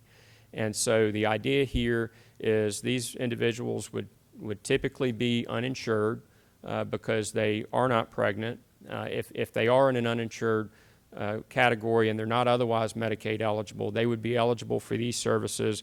The goal at the end of the day, while the goals are listed here, was to try to get a handle on Georgia's rankings of low birth weight and very low birth weight babies, and it's an area that we continue to struggle with in the state. So that was the targeted goal there. And again, the benefits are exclusive only to those services. So any major medical coverage or other services that someone may need is not available through this waiver for those mothers. Right now, the enrollment is relatively low. I want to say it's around 2,500 to 3,000 women at this point. The waiver is set to expire. We did ask for a 1-year and were granted a 1-year extension last spring, and it is now set to expire on March 30th of next year. So we are preparing right now to begin the process of taking the waiver application to our board and asking for their approval of the public notice and beginning that public notice and public feedback process here leading into the fall and into the early winter.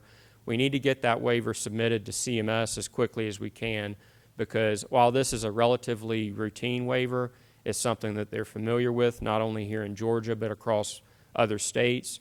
It is a protracted process, and we've just got to be sure that we've got sufficient time to answer their questions that they may have so that we can be on track for an April 1st go live. I touched on this earlier, and this is the specific language in 49.4.142.1 related to our requirement for legislative notification of a submission of an 1115 waiver. So that's the first element, and the second element would be under 142.2, which is the language under House Bill 990 from 2014 that would require a specific adoption of legislation by the General Assembly to authorize this. I know I went through that extremely quickly, but I am certainly happy to answer any questions anyone may have. Well, obviously you answered everyone's questions. Well, maybe I'm giving too much credit. I don't know. Darlene? Thank you. I'm curious about the last item, if you want to go back, Okay. having to do with, I know we have a problem with pregnancy. No, anyway, why it starts at Here. 18. I know in my district we have a lot of women under age 18 having babies. Can anyone under that participate in this program for Planning for Healthy Babies? No, but typically, if you look at our eligibility criteria for adolescent Medicaid, there's a good chance that they would qualify for the full benefit package in Medicaid. Okay, they are getting Medicaid to deliver the babies, but I want them to get these other programs too. They should have access to family planning services under the full benefit package. Thank you. Yes, absolutely. Sharon? It relates to the same thing, Blake. We are one of the worst states with maternal deaths. Right. Okay. And it's my understanding that we only cover the pregnancy up to about 6 weeks, and that where they're running into this and why we're having so many deaths is due to hemorrhage, which apparently is very often in the 3rd, 4th, 5th month, right in that period, and that's not covered. Would that take a waiver just to extend it to that time? So you're talking about post-delivery. Post-delivery. So we cover, unless the mother is otherwise eligible, we'll cover for 60 days post-delivery. And then after that, the benefits, if they're not otherwise eligible, would end. So would it take a waiver to go, since that seems to be one of the places where we're having so many deaths, Right. and we're one of the worst states for maternal deaths, it would take a waiver to It go could, out? it could either be done under waiver authority or it could be done under state plan amendment authority. So either way. Okay. Any other questions? Blake, thank you so much. Thank you. It is not a simple subject, but we appreciate it. You made it seem pretty simple. Rick? Blake, if it gets one just a second, this is just a quick question. You know, on the work requirement that you discussed, how many states that have expanded Medicaid do have the work requirement? Do you know? I have that.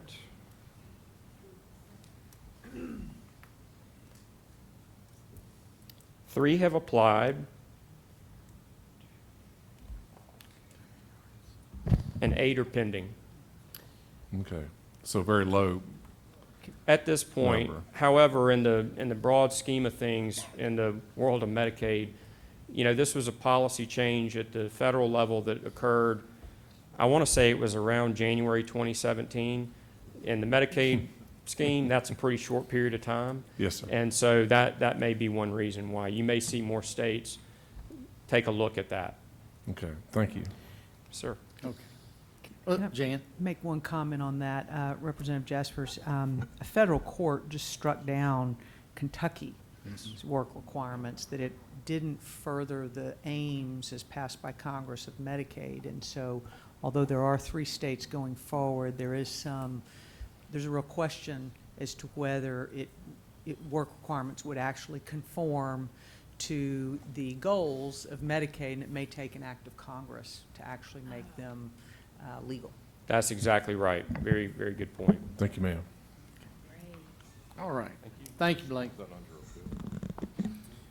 Okay, our last couple of presenters this afternoon, and I'm going to ask them both to kind of come up,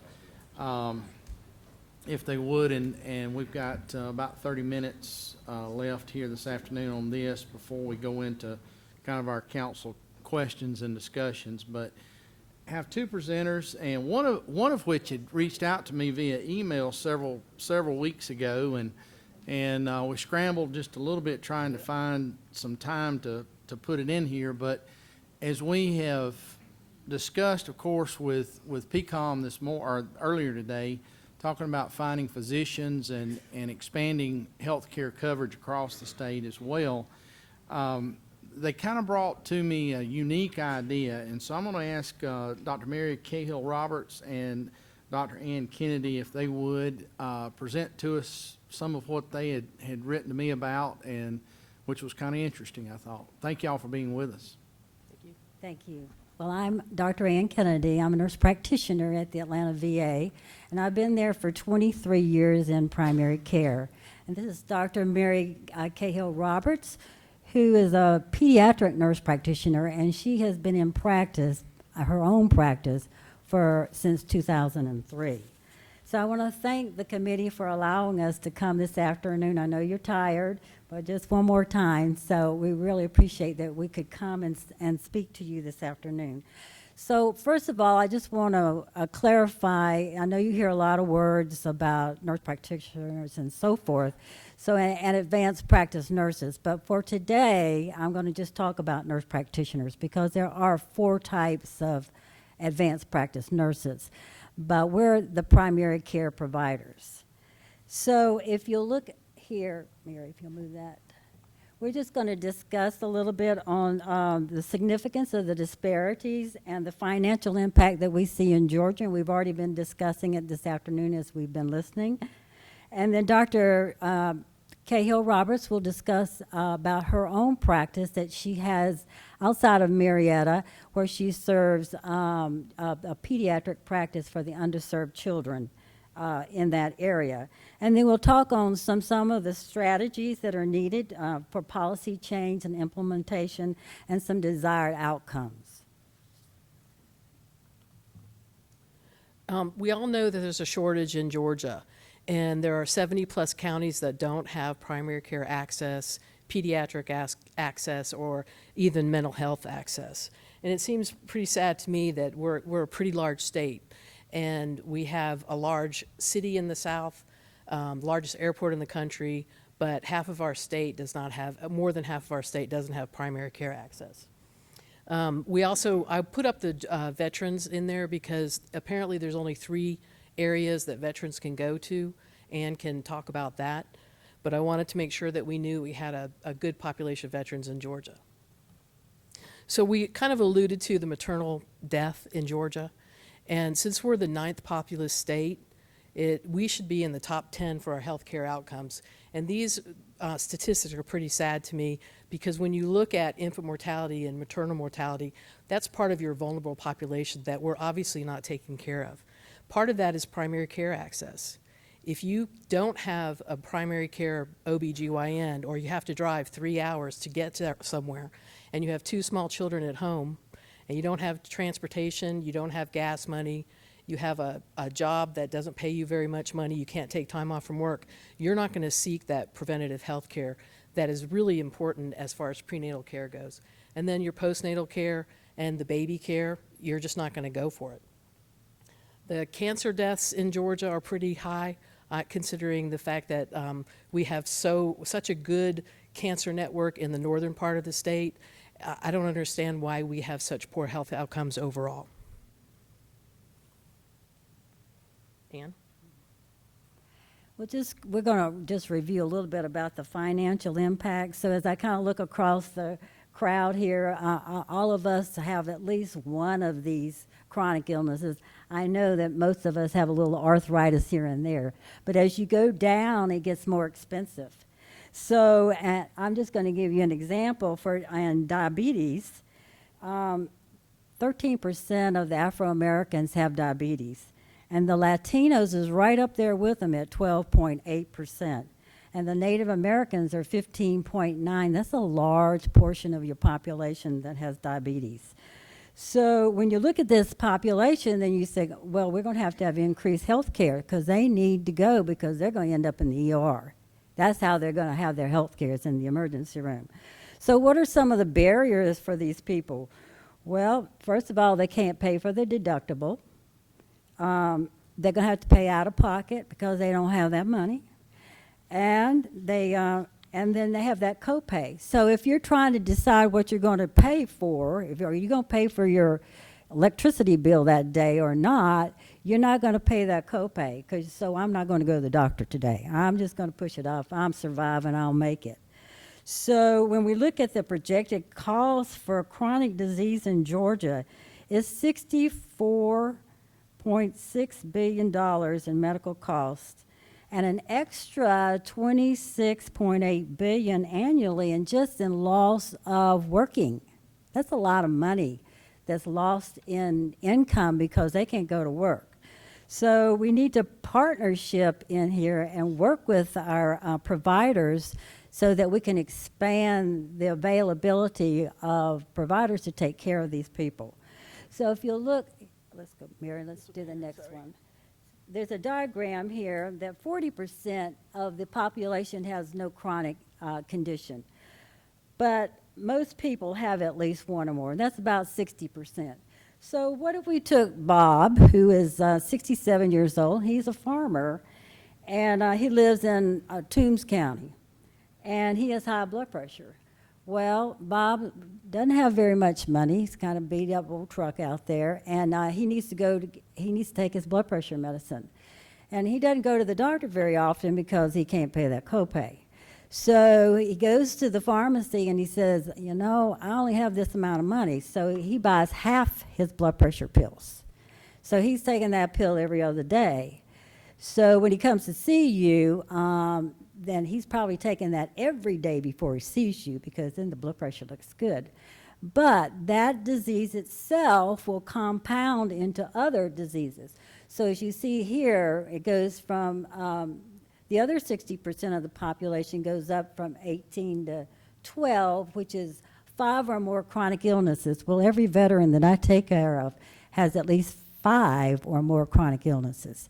So this is a population that's mainly 65 years of age or older, and that high blood pressure will converge onto other issues. So what else happens to Bob? So Bob, can you move it over to the next thing? Oh, okay. No, back up. There you go, sorry. There you go. Okay. So if you look here, on the left side, it talks about the percentage in the ER visits. And so Bob is at 14%. So he came in, he had high blood pressure. Well, guess what? Bob hadn't been feeling very good. So for the past month, he didn't go. So by the time he says, well, you know, I got blurred vision. I'm not feeling too well. I've got to urinate a lot. You know, I got a little confused here. So he goes to the ER. So he goes to Vidalia. He goes into the ER. So what happens? Guess what? Bob has diabetes, and he's been smoking all those years, and they did a chest x-ray, and now he's got emphysema. And he had a little chest pain, so now they got to do some cardiac workup. So that one problem of high blood pressure has now developed into 5 or more chronic illnesses because he hasn't had any health care, nothing routine, nothing on a regular basis. All that could have been prevented. He may have still had diabetes, but you'd have caught it a long time ago if he'd had a primary care provider. So, Mary, you want to go on to the next part? All right. So this is the budget we found online for 2019 for the Department of Community Health, which covers Medicare, Medicaid, and the state health benefit plan. And over the course of, it's $3.1 billion per year that we're spending for our Medicaid recipients. However, that's the lowest, and that's from that report. They state that's the lowest Medicaid spending in the country. We spend the lowest. So it's not surprising once you look at how much we're spending and our health outcomes, because we need to focus more on primary care access and provider access. It's one of those circle of problems that we have.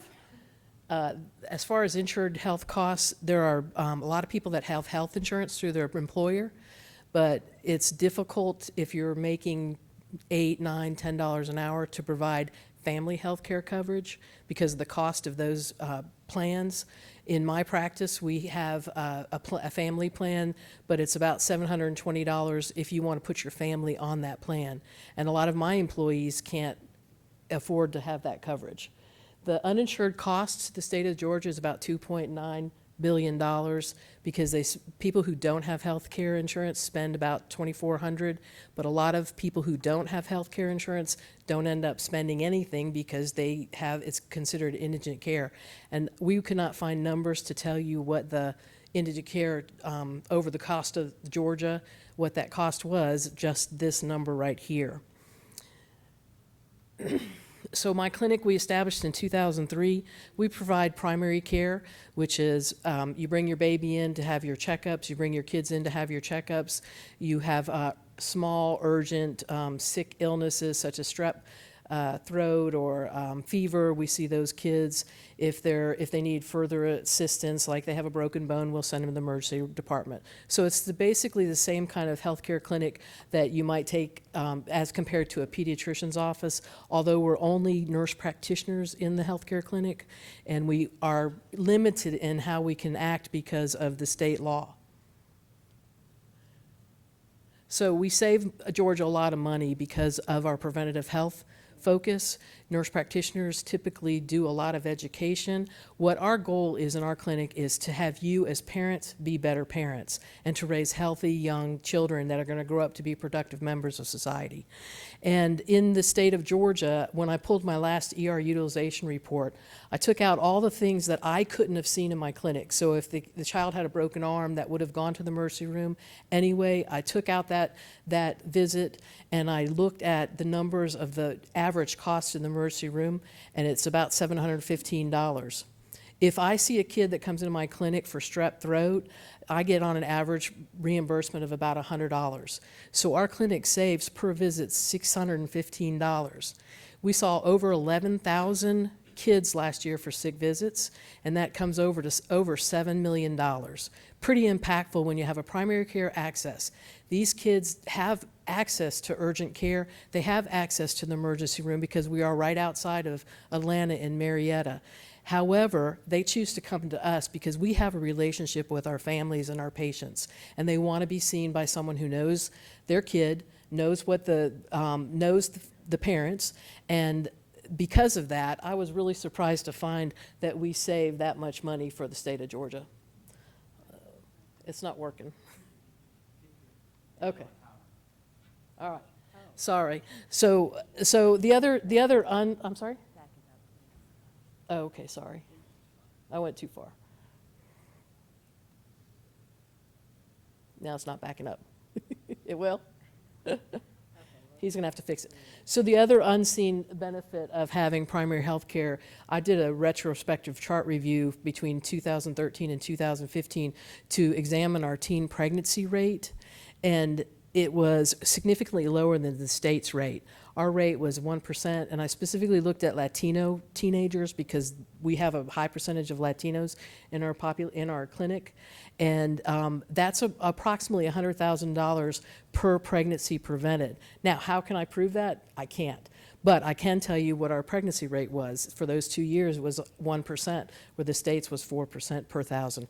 And that's because the family came to the clinic, that we were able to talk to the teens, do our preventative health examinations, do our talk about what needs to happen, what do they want to do for the future, where do they want to be. And that's just one small benefit of having a primary health clinic and access to be able to provide more education to the kids and to the adults as well. And I think we're going to try to go to the next slide. Point it where? Right here? Okay. Okay, so we're offering 4 strategies, and the first strategy is to change the law in Georgia. And I know that's a big deal, but we have a Nurse Practice Act as far as our the advanced practice that is very restrictive. Then you can see the other strategies that we will discuss. I pointed it there. Okay, so this map shows a map of the United States. The green states are the states that have full practice authority for nurse practitioners. That allows us to practice as we have been trained. So how is that restrictive in Georgia comparatively? Well, if I want to refer a baby to Babies Can't Wait, I can make the referral, but I have to get the physician to sign the paperwork.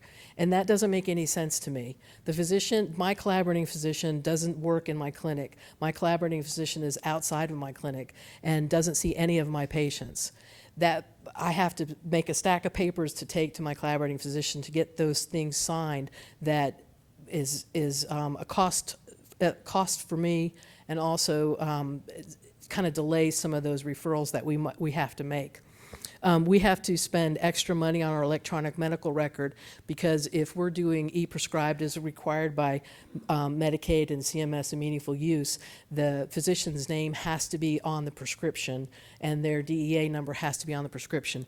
And the only way for me to do that is to buy an additional license in my electronic medical record. So it costs me $1,000 a month just to be able to add that piece to send over to the pharmacy. There's other restrictive mandates. In most of the counties in South Georgia, I could not practice because we have to have a physician that's within 50 miles to be able to practice, and we can't. I wouldn't be able to move into South Georgia and have a clinic because they would be 200, 300 miles away. And in today's age and time, the research and studies show that as advanced practice nurses, we practice as effectively as pediatricians or other primary care providers. And we also sometimes provide better care, and especially in the adult chronic conditions, Ann can speak to that. Anything else on that, Ann, you want to talk to? I work at the VA. So as you know, the federal law has changed. So all states have full practice authority working within the VA facility. So they realized that they knew that there were no physicians coming into primary care, or a very limited number. And they were not coming in it because they don't earn the amount of money they need to. They have a huge educational bill that they have to pay. So therefore, most of them are now going into specialty areas. So therefore, that is part of the problem in this. So the VA has passed this law because they saw that their population is aging, and therefore, who's going to be taking care of their veterans? Nurse practitioners have been doing it for years. So why not have them have full practice? We have been able to provide, I've done it for 23 years, so I've been able to provide safe care and efficient care, and actually been able to help access, that's one of the big things in the VA is access, as you've heard. And one of the things is to be able to have a timely appointment, and that's one of the ways that you can, is to utilize all the providers that you have within your facility to work at the highest level of their education. And so I've done primary care, so internal medicine is very difficult. It's very difficult for the physicians that I work with because of the complexity of our patients. But we are advanced practice nurses have been able to do that. So if you'll move on. One of the other things that we'd like to look to is to offer and establish some fellowships. There are areas of need. So the VA in Atlanta has partnership with Emory because they knew that the population is older. And so they now have offered a gerontology fellowship so that they can provide some of those providers that are needed for those areas, because the population gets older, they need them. So this just gave them a little bit more education in that area of expertise. Not everybody needs that residency or fellowship, but in some of the areas it does behoove you to have a more education. We do have, certifications. If you're working in diabetes, the certifications are through the American Credentialing Association of America. We also have, and different areas such as oncology. So those are specialty areas that you have other certifications with. But one of the things for this residency program would be that they would be paid a stipend, and they can also work, they are credentialed to work as a nurse practitioner anyway. So if you bring them into a strategic clinic and you have supervision for them during that area of 1 year of expertise of studying, then you can give them the opportunity to advance their practice. So you can use them out into the rural areas as long as you have somebody that is within, that is a part of that program. So if in Atlanta, and we have a lot of clinics throughout the area, so if we put one, we're putting one up into Rome. So in Rome, if we have the providers there to work with them, then they have the population to experience what they need to and the learning skills that they can obtain to be able to function in the gerontology arena.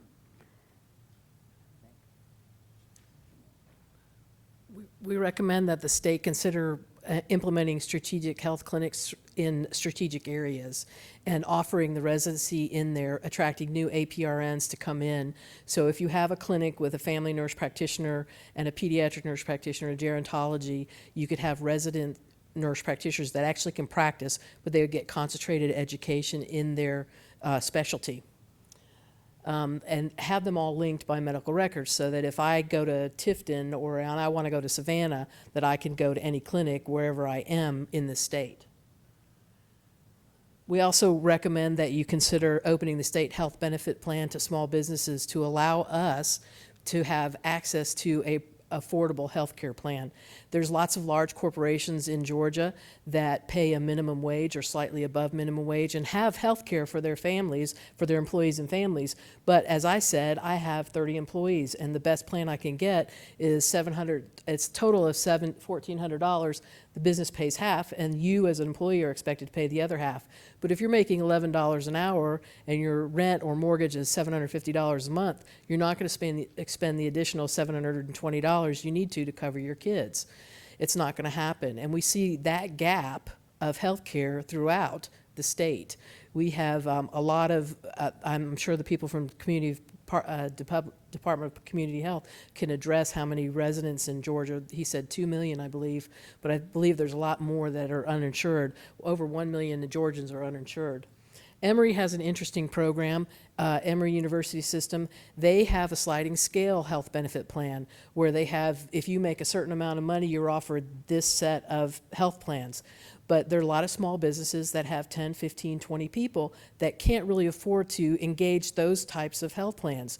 And the state health benefit plan may be an opportunity for Georgia to increase health coverage for our uninsured people, or the kids that are receiving Medicaid or Peach Care for Kids, getting the families better health care coverage.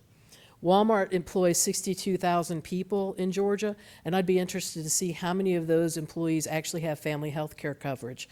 I don't know what the answer is for that, but I know that their plans can be cost, because they're such a large employer, they should be able to get a really affordable health care plan for their employees. I don't know the numbers, but I'm throwing that out to you. Maybe someone here does and can say, yes, it's a great plan, but from what I could find on the research, I didn't see a lot of people having their families covered. So our outcomes, basically, if we had a really good health care coverage system in Georgia and access to primary care and the ability to take care of our kids, we'd have healthier people. Our health outcomes would raise. Hopefully, I would like us to see, number one, be the best state in the country to deliver not to have the best infants be healthy, and we don't have moms die from hemorrhaging, and we have the cancer deaths are the lowest in the country across the board, that our obesity rate is lowest, we have almost everybody in Georgia insured. That's what I'd like to see happen, and I know that it's going to take a lot of people working together because it's such a complex problem. But I think that we all have to take ownership, we all have to step up, and we all have to work toward this. If we made this an attractive state for healthcare, you'd have Amazon come here and open business in South Georgia because they had access to healthcare. Believe it or not, that is a benefit. People look, as a small business, I want to know that my employees are taken care of to the best of the ability, that they have access to healthcare, that if they get sick or they're seeing someone to get their blood pressure taken care of, or they're seeing someone to talk about preventing further complications from hypertension. And if I don't have that, then perhaps I'm not going to come to certain places in the country. It certainly is something to think about. Whoops, go ahead. So in summary, we want you to consider, that the Nurse Practice Act needs to be changed within the state. We need full practice authority. We need more providers. We know that. We know that. There's statistics out there that more nurse practitioners will go into the rural areas. They will serve there where the physicians will not go there. So I think it's like 72% of nurse practitioners will work in rural areas, whereas the physicians are only like 33%. So I know that doesn't add up to 100, but it's around that. So it does make a huge difference to have strategic clinics set up throughout the underserved areas, particularly in South Georgia and in North Georgia, who do not have health care. So by advancing or passing the Georgia Nurse Practice Act and allowing full practice, therefore they can practice within the fullest extent of their education, because you can't practice if you can't order that mammogram. That's preventative care. And so this law in this state restricts you from doing that. I've seen that now because in the VA system we're having to do community work. So now we're having to send it out through the community, so the physician has to sign it, even though I did the exam and so forth. So that is one of the big elements that we'd like to see. We also would like the state to really review about sliding scales for affordable health care for families, so that they can look at the businesses, have some options out there, especially in the big businesses where you have a lot of employees. You need to look at who can pay and who can't, because who's going to pay for this? We are. In the end, they're all going to end up in the emergency room. So we need a comprehensive health care program and the availability to increase primary care providers. And the advanced practice nurses are one of those avenues. We're not the whole thing, but we're a section of it. And we would like to attract more companies by providing more health care availability, because not only do that, like Mary said, not only do they look at education of that community, but they look at health care. So they're not going to bring their businesses to somewhere where their employees are not being served. So we want to thank you for allowing us to be here this afternoon. And are there any questions for us? Oh, yeah. Right. I'm sure Sharon has one or two. That's okay. Thank you, Mr. Chairman. Thank you very much. It's been sort of an eye-opener. I do have a master's in nursing. I'm a former nursing professor and have written 2 nursing textbooks, just so you will know my background. And I'm sure both of you, because you've had years of experience, and I will give you that as nurses, we are often better in dealing with people with diabetes and long-term health problems like that for their follow-up care and so forth. But I have some things I'd like for you to think about. First of all, nurse practitioners are not in rural areas.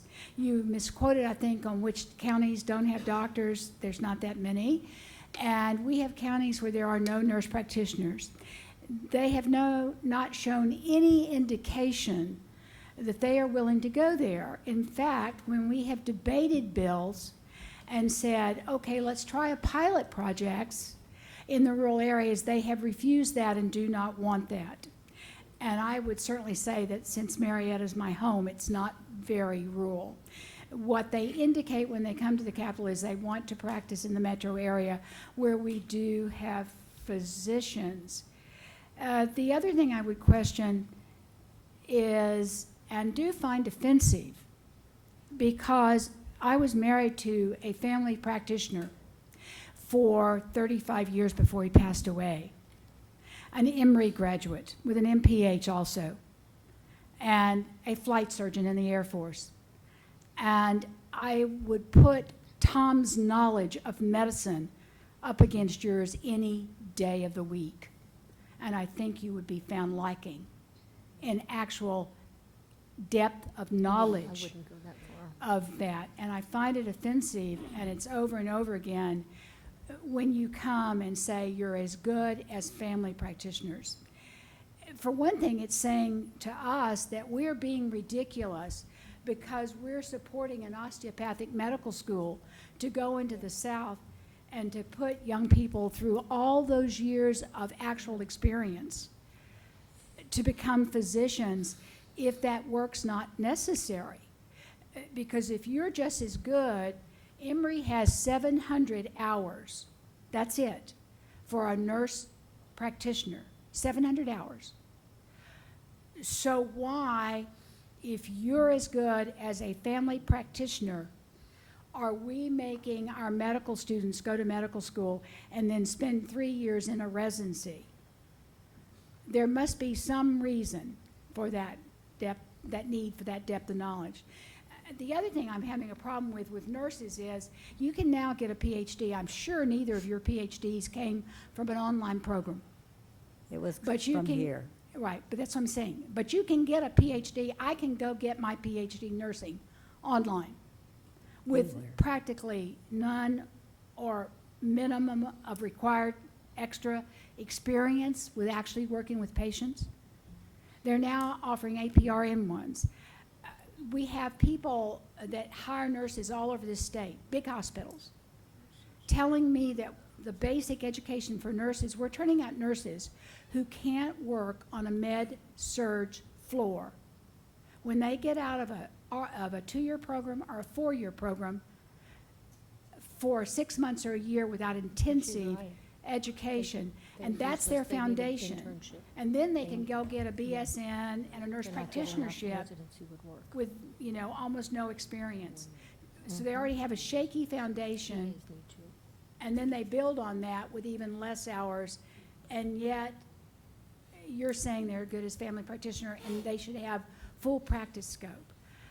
That's the problems that I face in dealing with this. I would certainly think with diabetes and working in conjunction that we have a lot to offer as nurses and nurses with advanced degrees.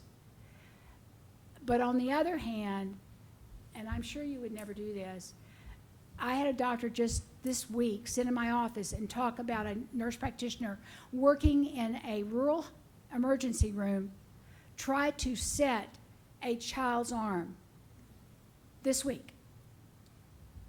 Nowhere as a nurse practitioner are you taught to set a child's arm. And yet they were setting a child's arm. It didn't work. They didn't call any of the orthopedists on call. And the child ended up with arms swollen out to here and had to have surgery. These are the things that concern me as chairman of the health committee as we expand this. We seem to have some nurse practitioners who have good sense, that know their limitations, want to do the kind of things that they work. We have others that come out thinking they're as good as physicians and taking on responsibilities that they shouldn't take on and convincing people they have it. So these are the kind of things I see. The other question I would ask, if it's a money problem and they pay you $100 and something, there are physicians, how does that save us money? Or how do they come to you if they don't have money? the other thing you're overlooking is we already have 200 federally qualified health centers across this state that are seeing low-income patients every day. They do it on a sliding scale or for no money. They have physicians, they have nurses, they have nurse practitioners, and they are doing a really great job across our state, helping us cover many of the areas that we need, the areas that need coverage. And so we are not bereft where people are dying in the streets or without care.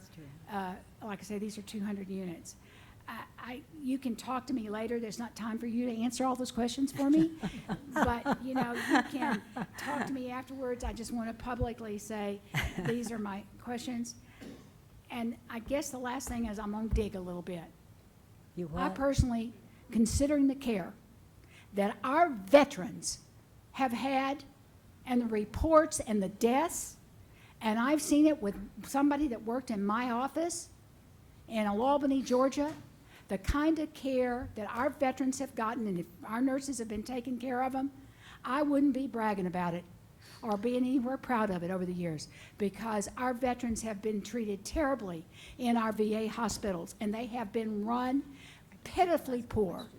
And so I really wouldn't ever be going out and saying that we should compare the kind of care we want our patients to have in Georgia with what has been done in the VA hospitals in the past. And like I say, that is backed up also by many of the reports that are coming out about, pardon my expression, the piss poor care our veterans have given, the people who stand up for this country, who will make the ultimate sacrifice if necessary, who come back from our wars with great problems, and they get horrible care, and I resent that. I know it's not everybody, and I'm sure it's not you, but it's widespread because of our VA hospitals. So you can come and talk to me. I'll be glad to talk to you anytime. All right, we've got a few more questions, I think. That's a little hard to answer all those, but that's, I'll talk to you. All right, Don. All right. Thank you. I want to thank you all for coming. My experience with advanced nurse practitioners has been very good, I have to say. But my question is about the distance. You had mentioned that you can sign an order, or you can order something, I forget what it was, but a doctor has to sign off on it. Is that correct? And you said that this doctor actually wasn't in practice. I think you meant he wasn't physically in the same location. Is that correct? That's correct. So my question is about the distance that you've spoken about. I know that's an issue. Like in rural Georgia, you said you couldn't practice there because of what difference does it make? If that doctor's not in the same physical location, then what difference? We're the legislators. You're probably asking me the same. But what difference would it make, though, especially with the telecommunications we have and everything? What difference does it make if or does it make any difference? I guess if he's there, within a certain distance, but not in the same location, as if he were 200 miles away. That's according to the Advanced Practice Act, and I that's know, what they what stipulated. I don't know, I don't have an answer for that because I wasn't part of writing that part of the law. Well, I know that, but what I'm asking is, would it make any difference? For me, I could call you, you could be on a cruise, and as long as you had cell phone service, I could call you and talk to you about a patient, but that's the way it's written in Georgia. Well, It doesn't really make sense. That's what I'm getting at. Should the Georgia law be changed? I guess that's what I'm asking. Well, and that's what we propose, is that with the Georgia law be changed so that we can work to our full ability, full practice authority. And I would agree with Representative Cooper about many things she stated, but I would also disagree with several things that she stated. And there are a lot of people that need care, and there's not access. And I'm just we're all looking for a solution. So Right. I'm just thinking if that is if that's something, a way we could do it better. I'm just trying to figure out what and the doctor's not going to get in his car and rush, whether it's 5 blocks or 200 miles. I don't think. Right. No, if he they're can not. see if he can see the same information and know what you're basing it on, it just seems to me like the distance should not be a consideration. I don't know. I just kind of Right, but that's it what is. I'm thinking. Thank you. Can I tag on to that? Remember that x-rays are read by radiologists, and the radiologist tells you what he wants you to do. So if it was a chest x-ray that's abnormal, he's going to put in his report, you need a CAT scan. But I can't order that CAT scan until you have to be okayed by a physician to do it. But you have emergency, nurse practitioners can order a CAT scan or an MRI in this state if it is an It's emergency emergency. situation. Most of the time, you can't schedule a patient for an MRI or a CAT scan in a non-emergency session until there is time, plenty of time for a physician to sign off on it. One of the reasons for that is that one of our highest health care costs in this country is over imaging for the very expensive tests. And even the medical students are being taught to order them less and less. They would like for pediatric patients not to have them at all if they could. And there also are studies that show, because we are nurse practitioners or nurses with advanced degrees, there is a tendency to cover and to make sure we don't miss anything by ordering more tests. And that's one of the reasons that we have not expanded it in the state of Georgia, for those very reasons. But in the VA system, I can order those because I have full practice. So I can take the next step as soon as I get the results and discuss it with the patient.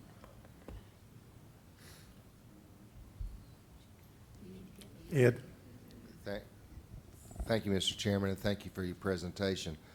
I'm one of those that falls into the category that one size doesn't fit all. But I hear all the time where people say, we got to do this for the children, or we got to do this for rural Georgia, or whatever the case may be. I've offered so many amendments in health. Thank you. Amen. Amen. Yeah, I get most of them. Thank you. So I'm going to ask you, when we started down this road with the trauma, this is for the members that weren't here, for the trauma network we were trying to build, the golden hour, and they showed us all these places in Georgia that didn't have access. All right, and we said, well, can we roll it out there? You remember the answer we got? No. It's got to be statewide. You're asking us to take a leap of faith on how you choose, what you choose to do to practice medicine. Many of us are in a situation where access is the problem. So I guess what I'm asking you is, are you willing to roll it out and look at something that says no in these truly underserved areas, because so many of you want to come?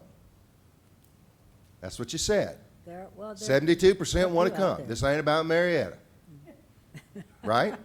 This is about all of Georgia. This is about getting Amazon in rural Georgia because we got health care. So if we roll it out in a program, maybe, Mr. Chairman, with a tiered system or a population system or something like that, and said, show us, demonstrate to us, is that fair, and would your association support that? I mean, because you said it's about all of Georgia. Right. Well, and I think it's a very complicated situation. And I think that what are we to lose if we have maternal mortality when we're the last in the country and our health outcomes are so poor across the nation? Yes, ma'am. So you'd be prepared to roll it out in more impoverished areas of rural Georgia.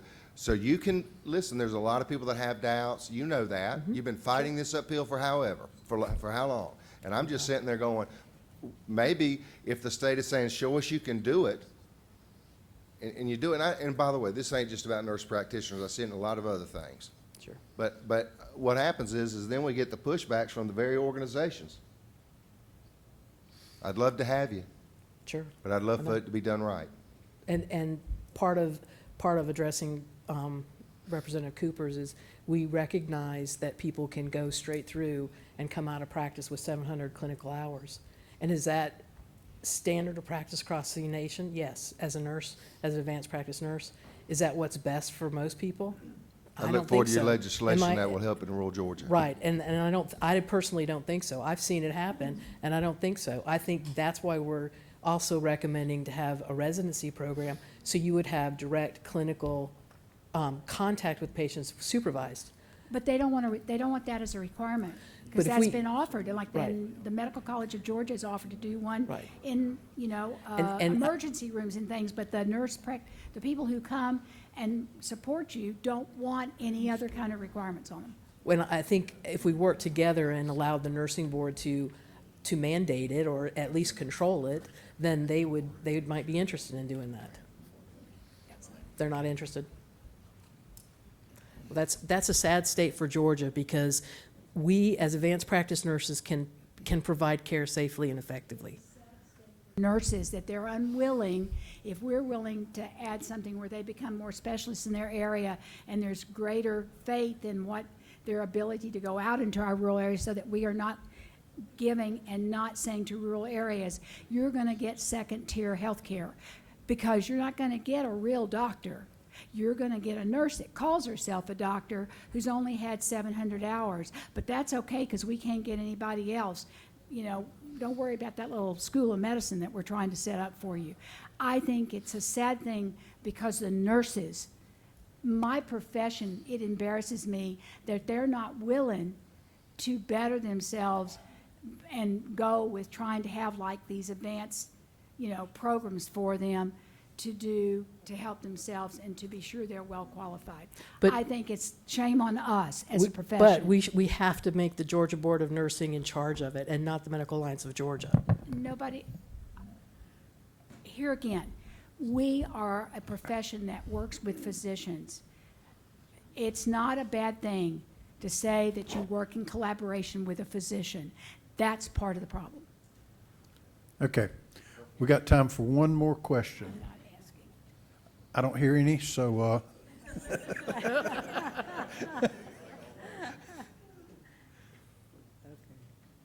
right, Dominic. This council was put together to travel around this state and listen to any and all suggestions, ideas, or opinions. So I kind of want to close it out with this. Thank you very, very much for just laying it out. And we can decide later in our conversations about what parts we would like to consider. And so maybe for future presenters tomorrow and the next day, don't be afraid to get up there and lay it on the line, and we'll decide later what parts of those we might be able to use. But thank y'all so much for your presentation. All right. You're welcome. Thank y'all.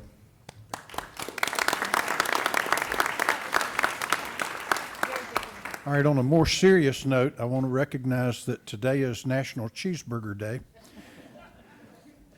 Since we're talking about health-related issues, we've got dinner tonight at the Wildlife Education Center. The bus will leave the hotel at 6 o'clock, and we'll see everybody there. For presenters that are presenting tomorrow morning, you need to see Brent before you leave today to make sure that he's got your materials uploaded.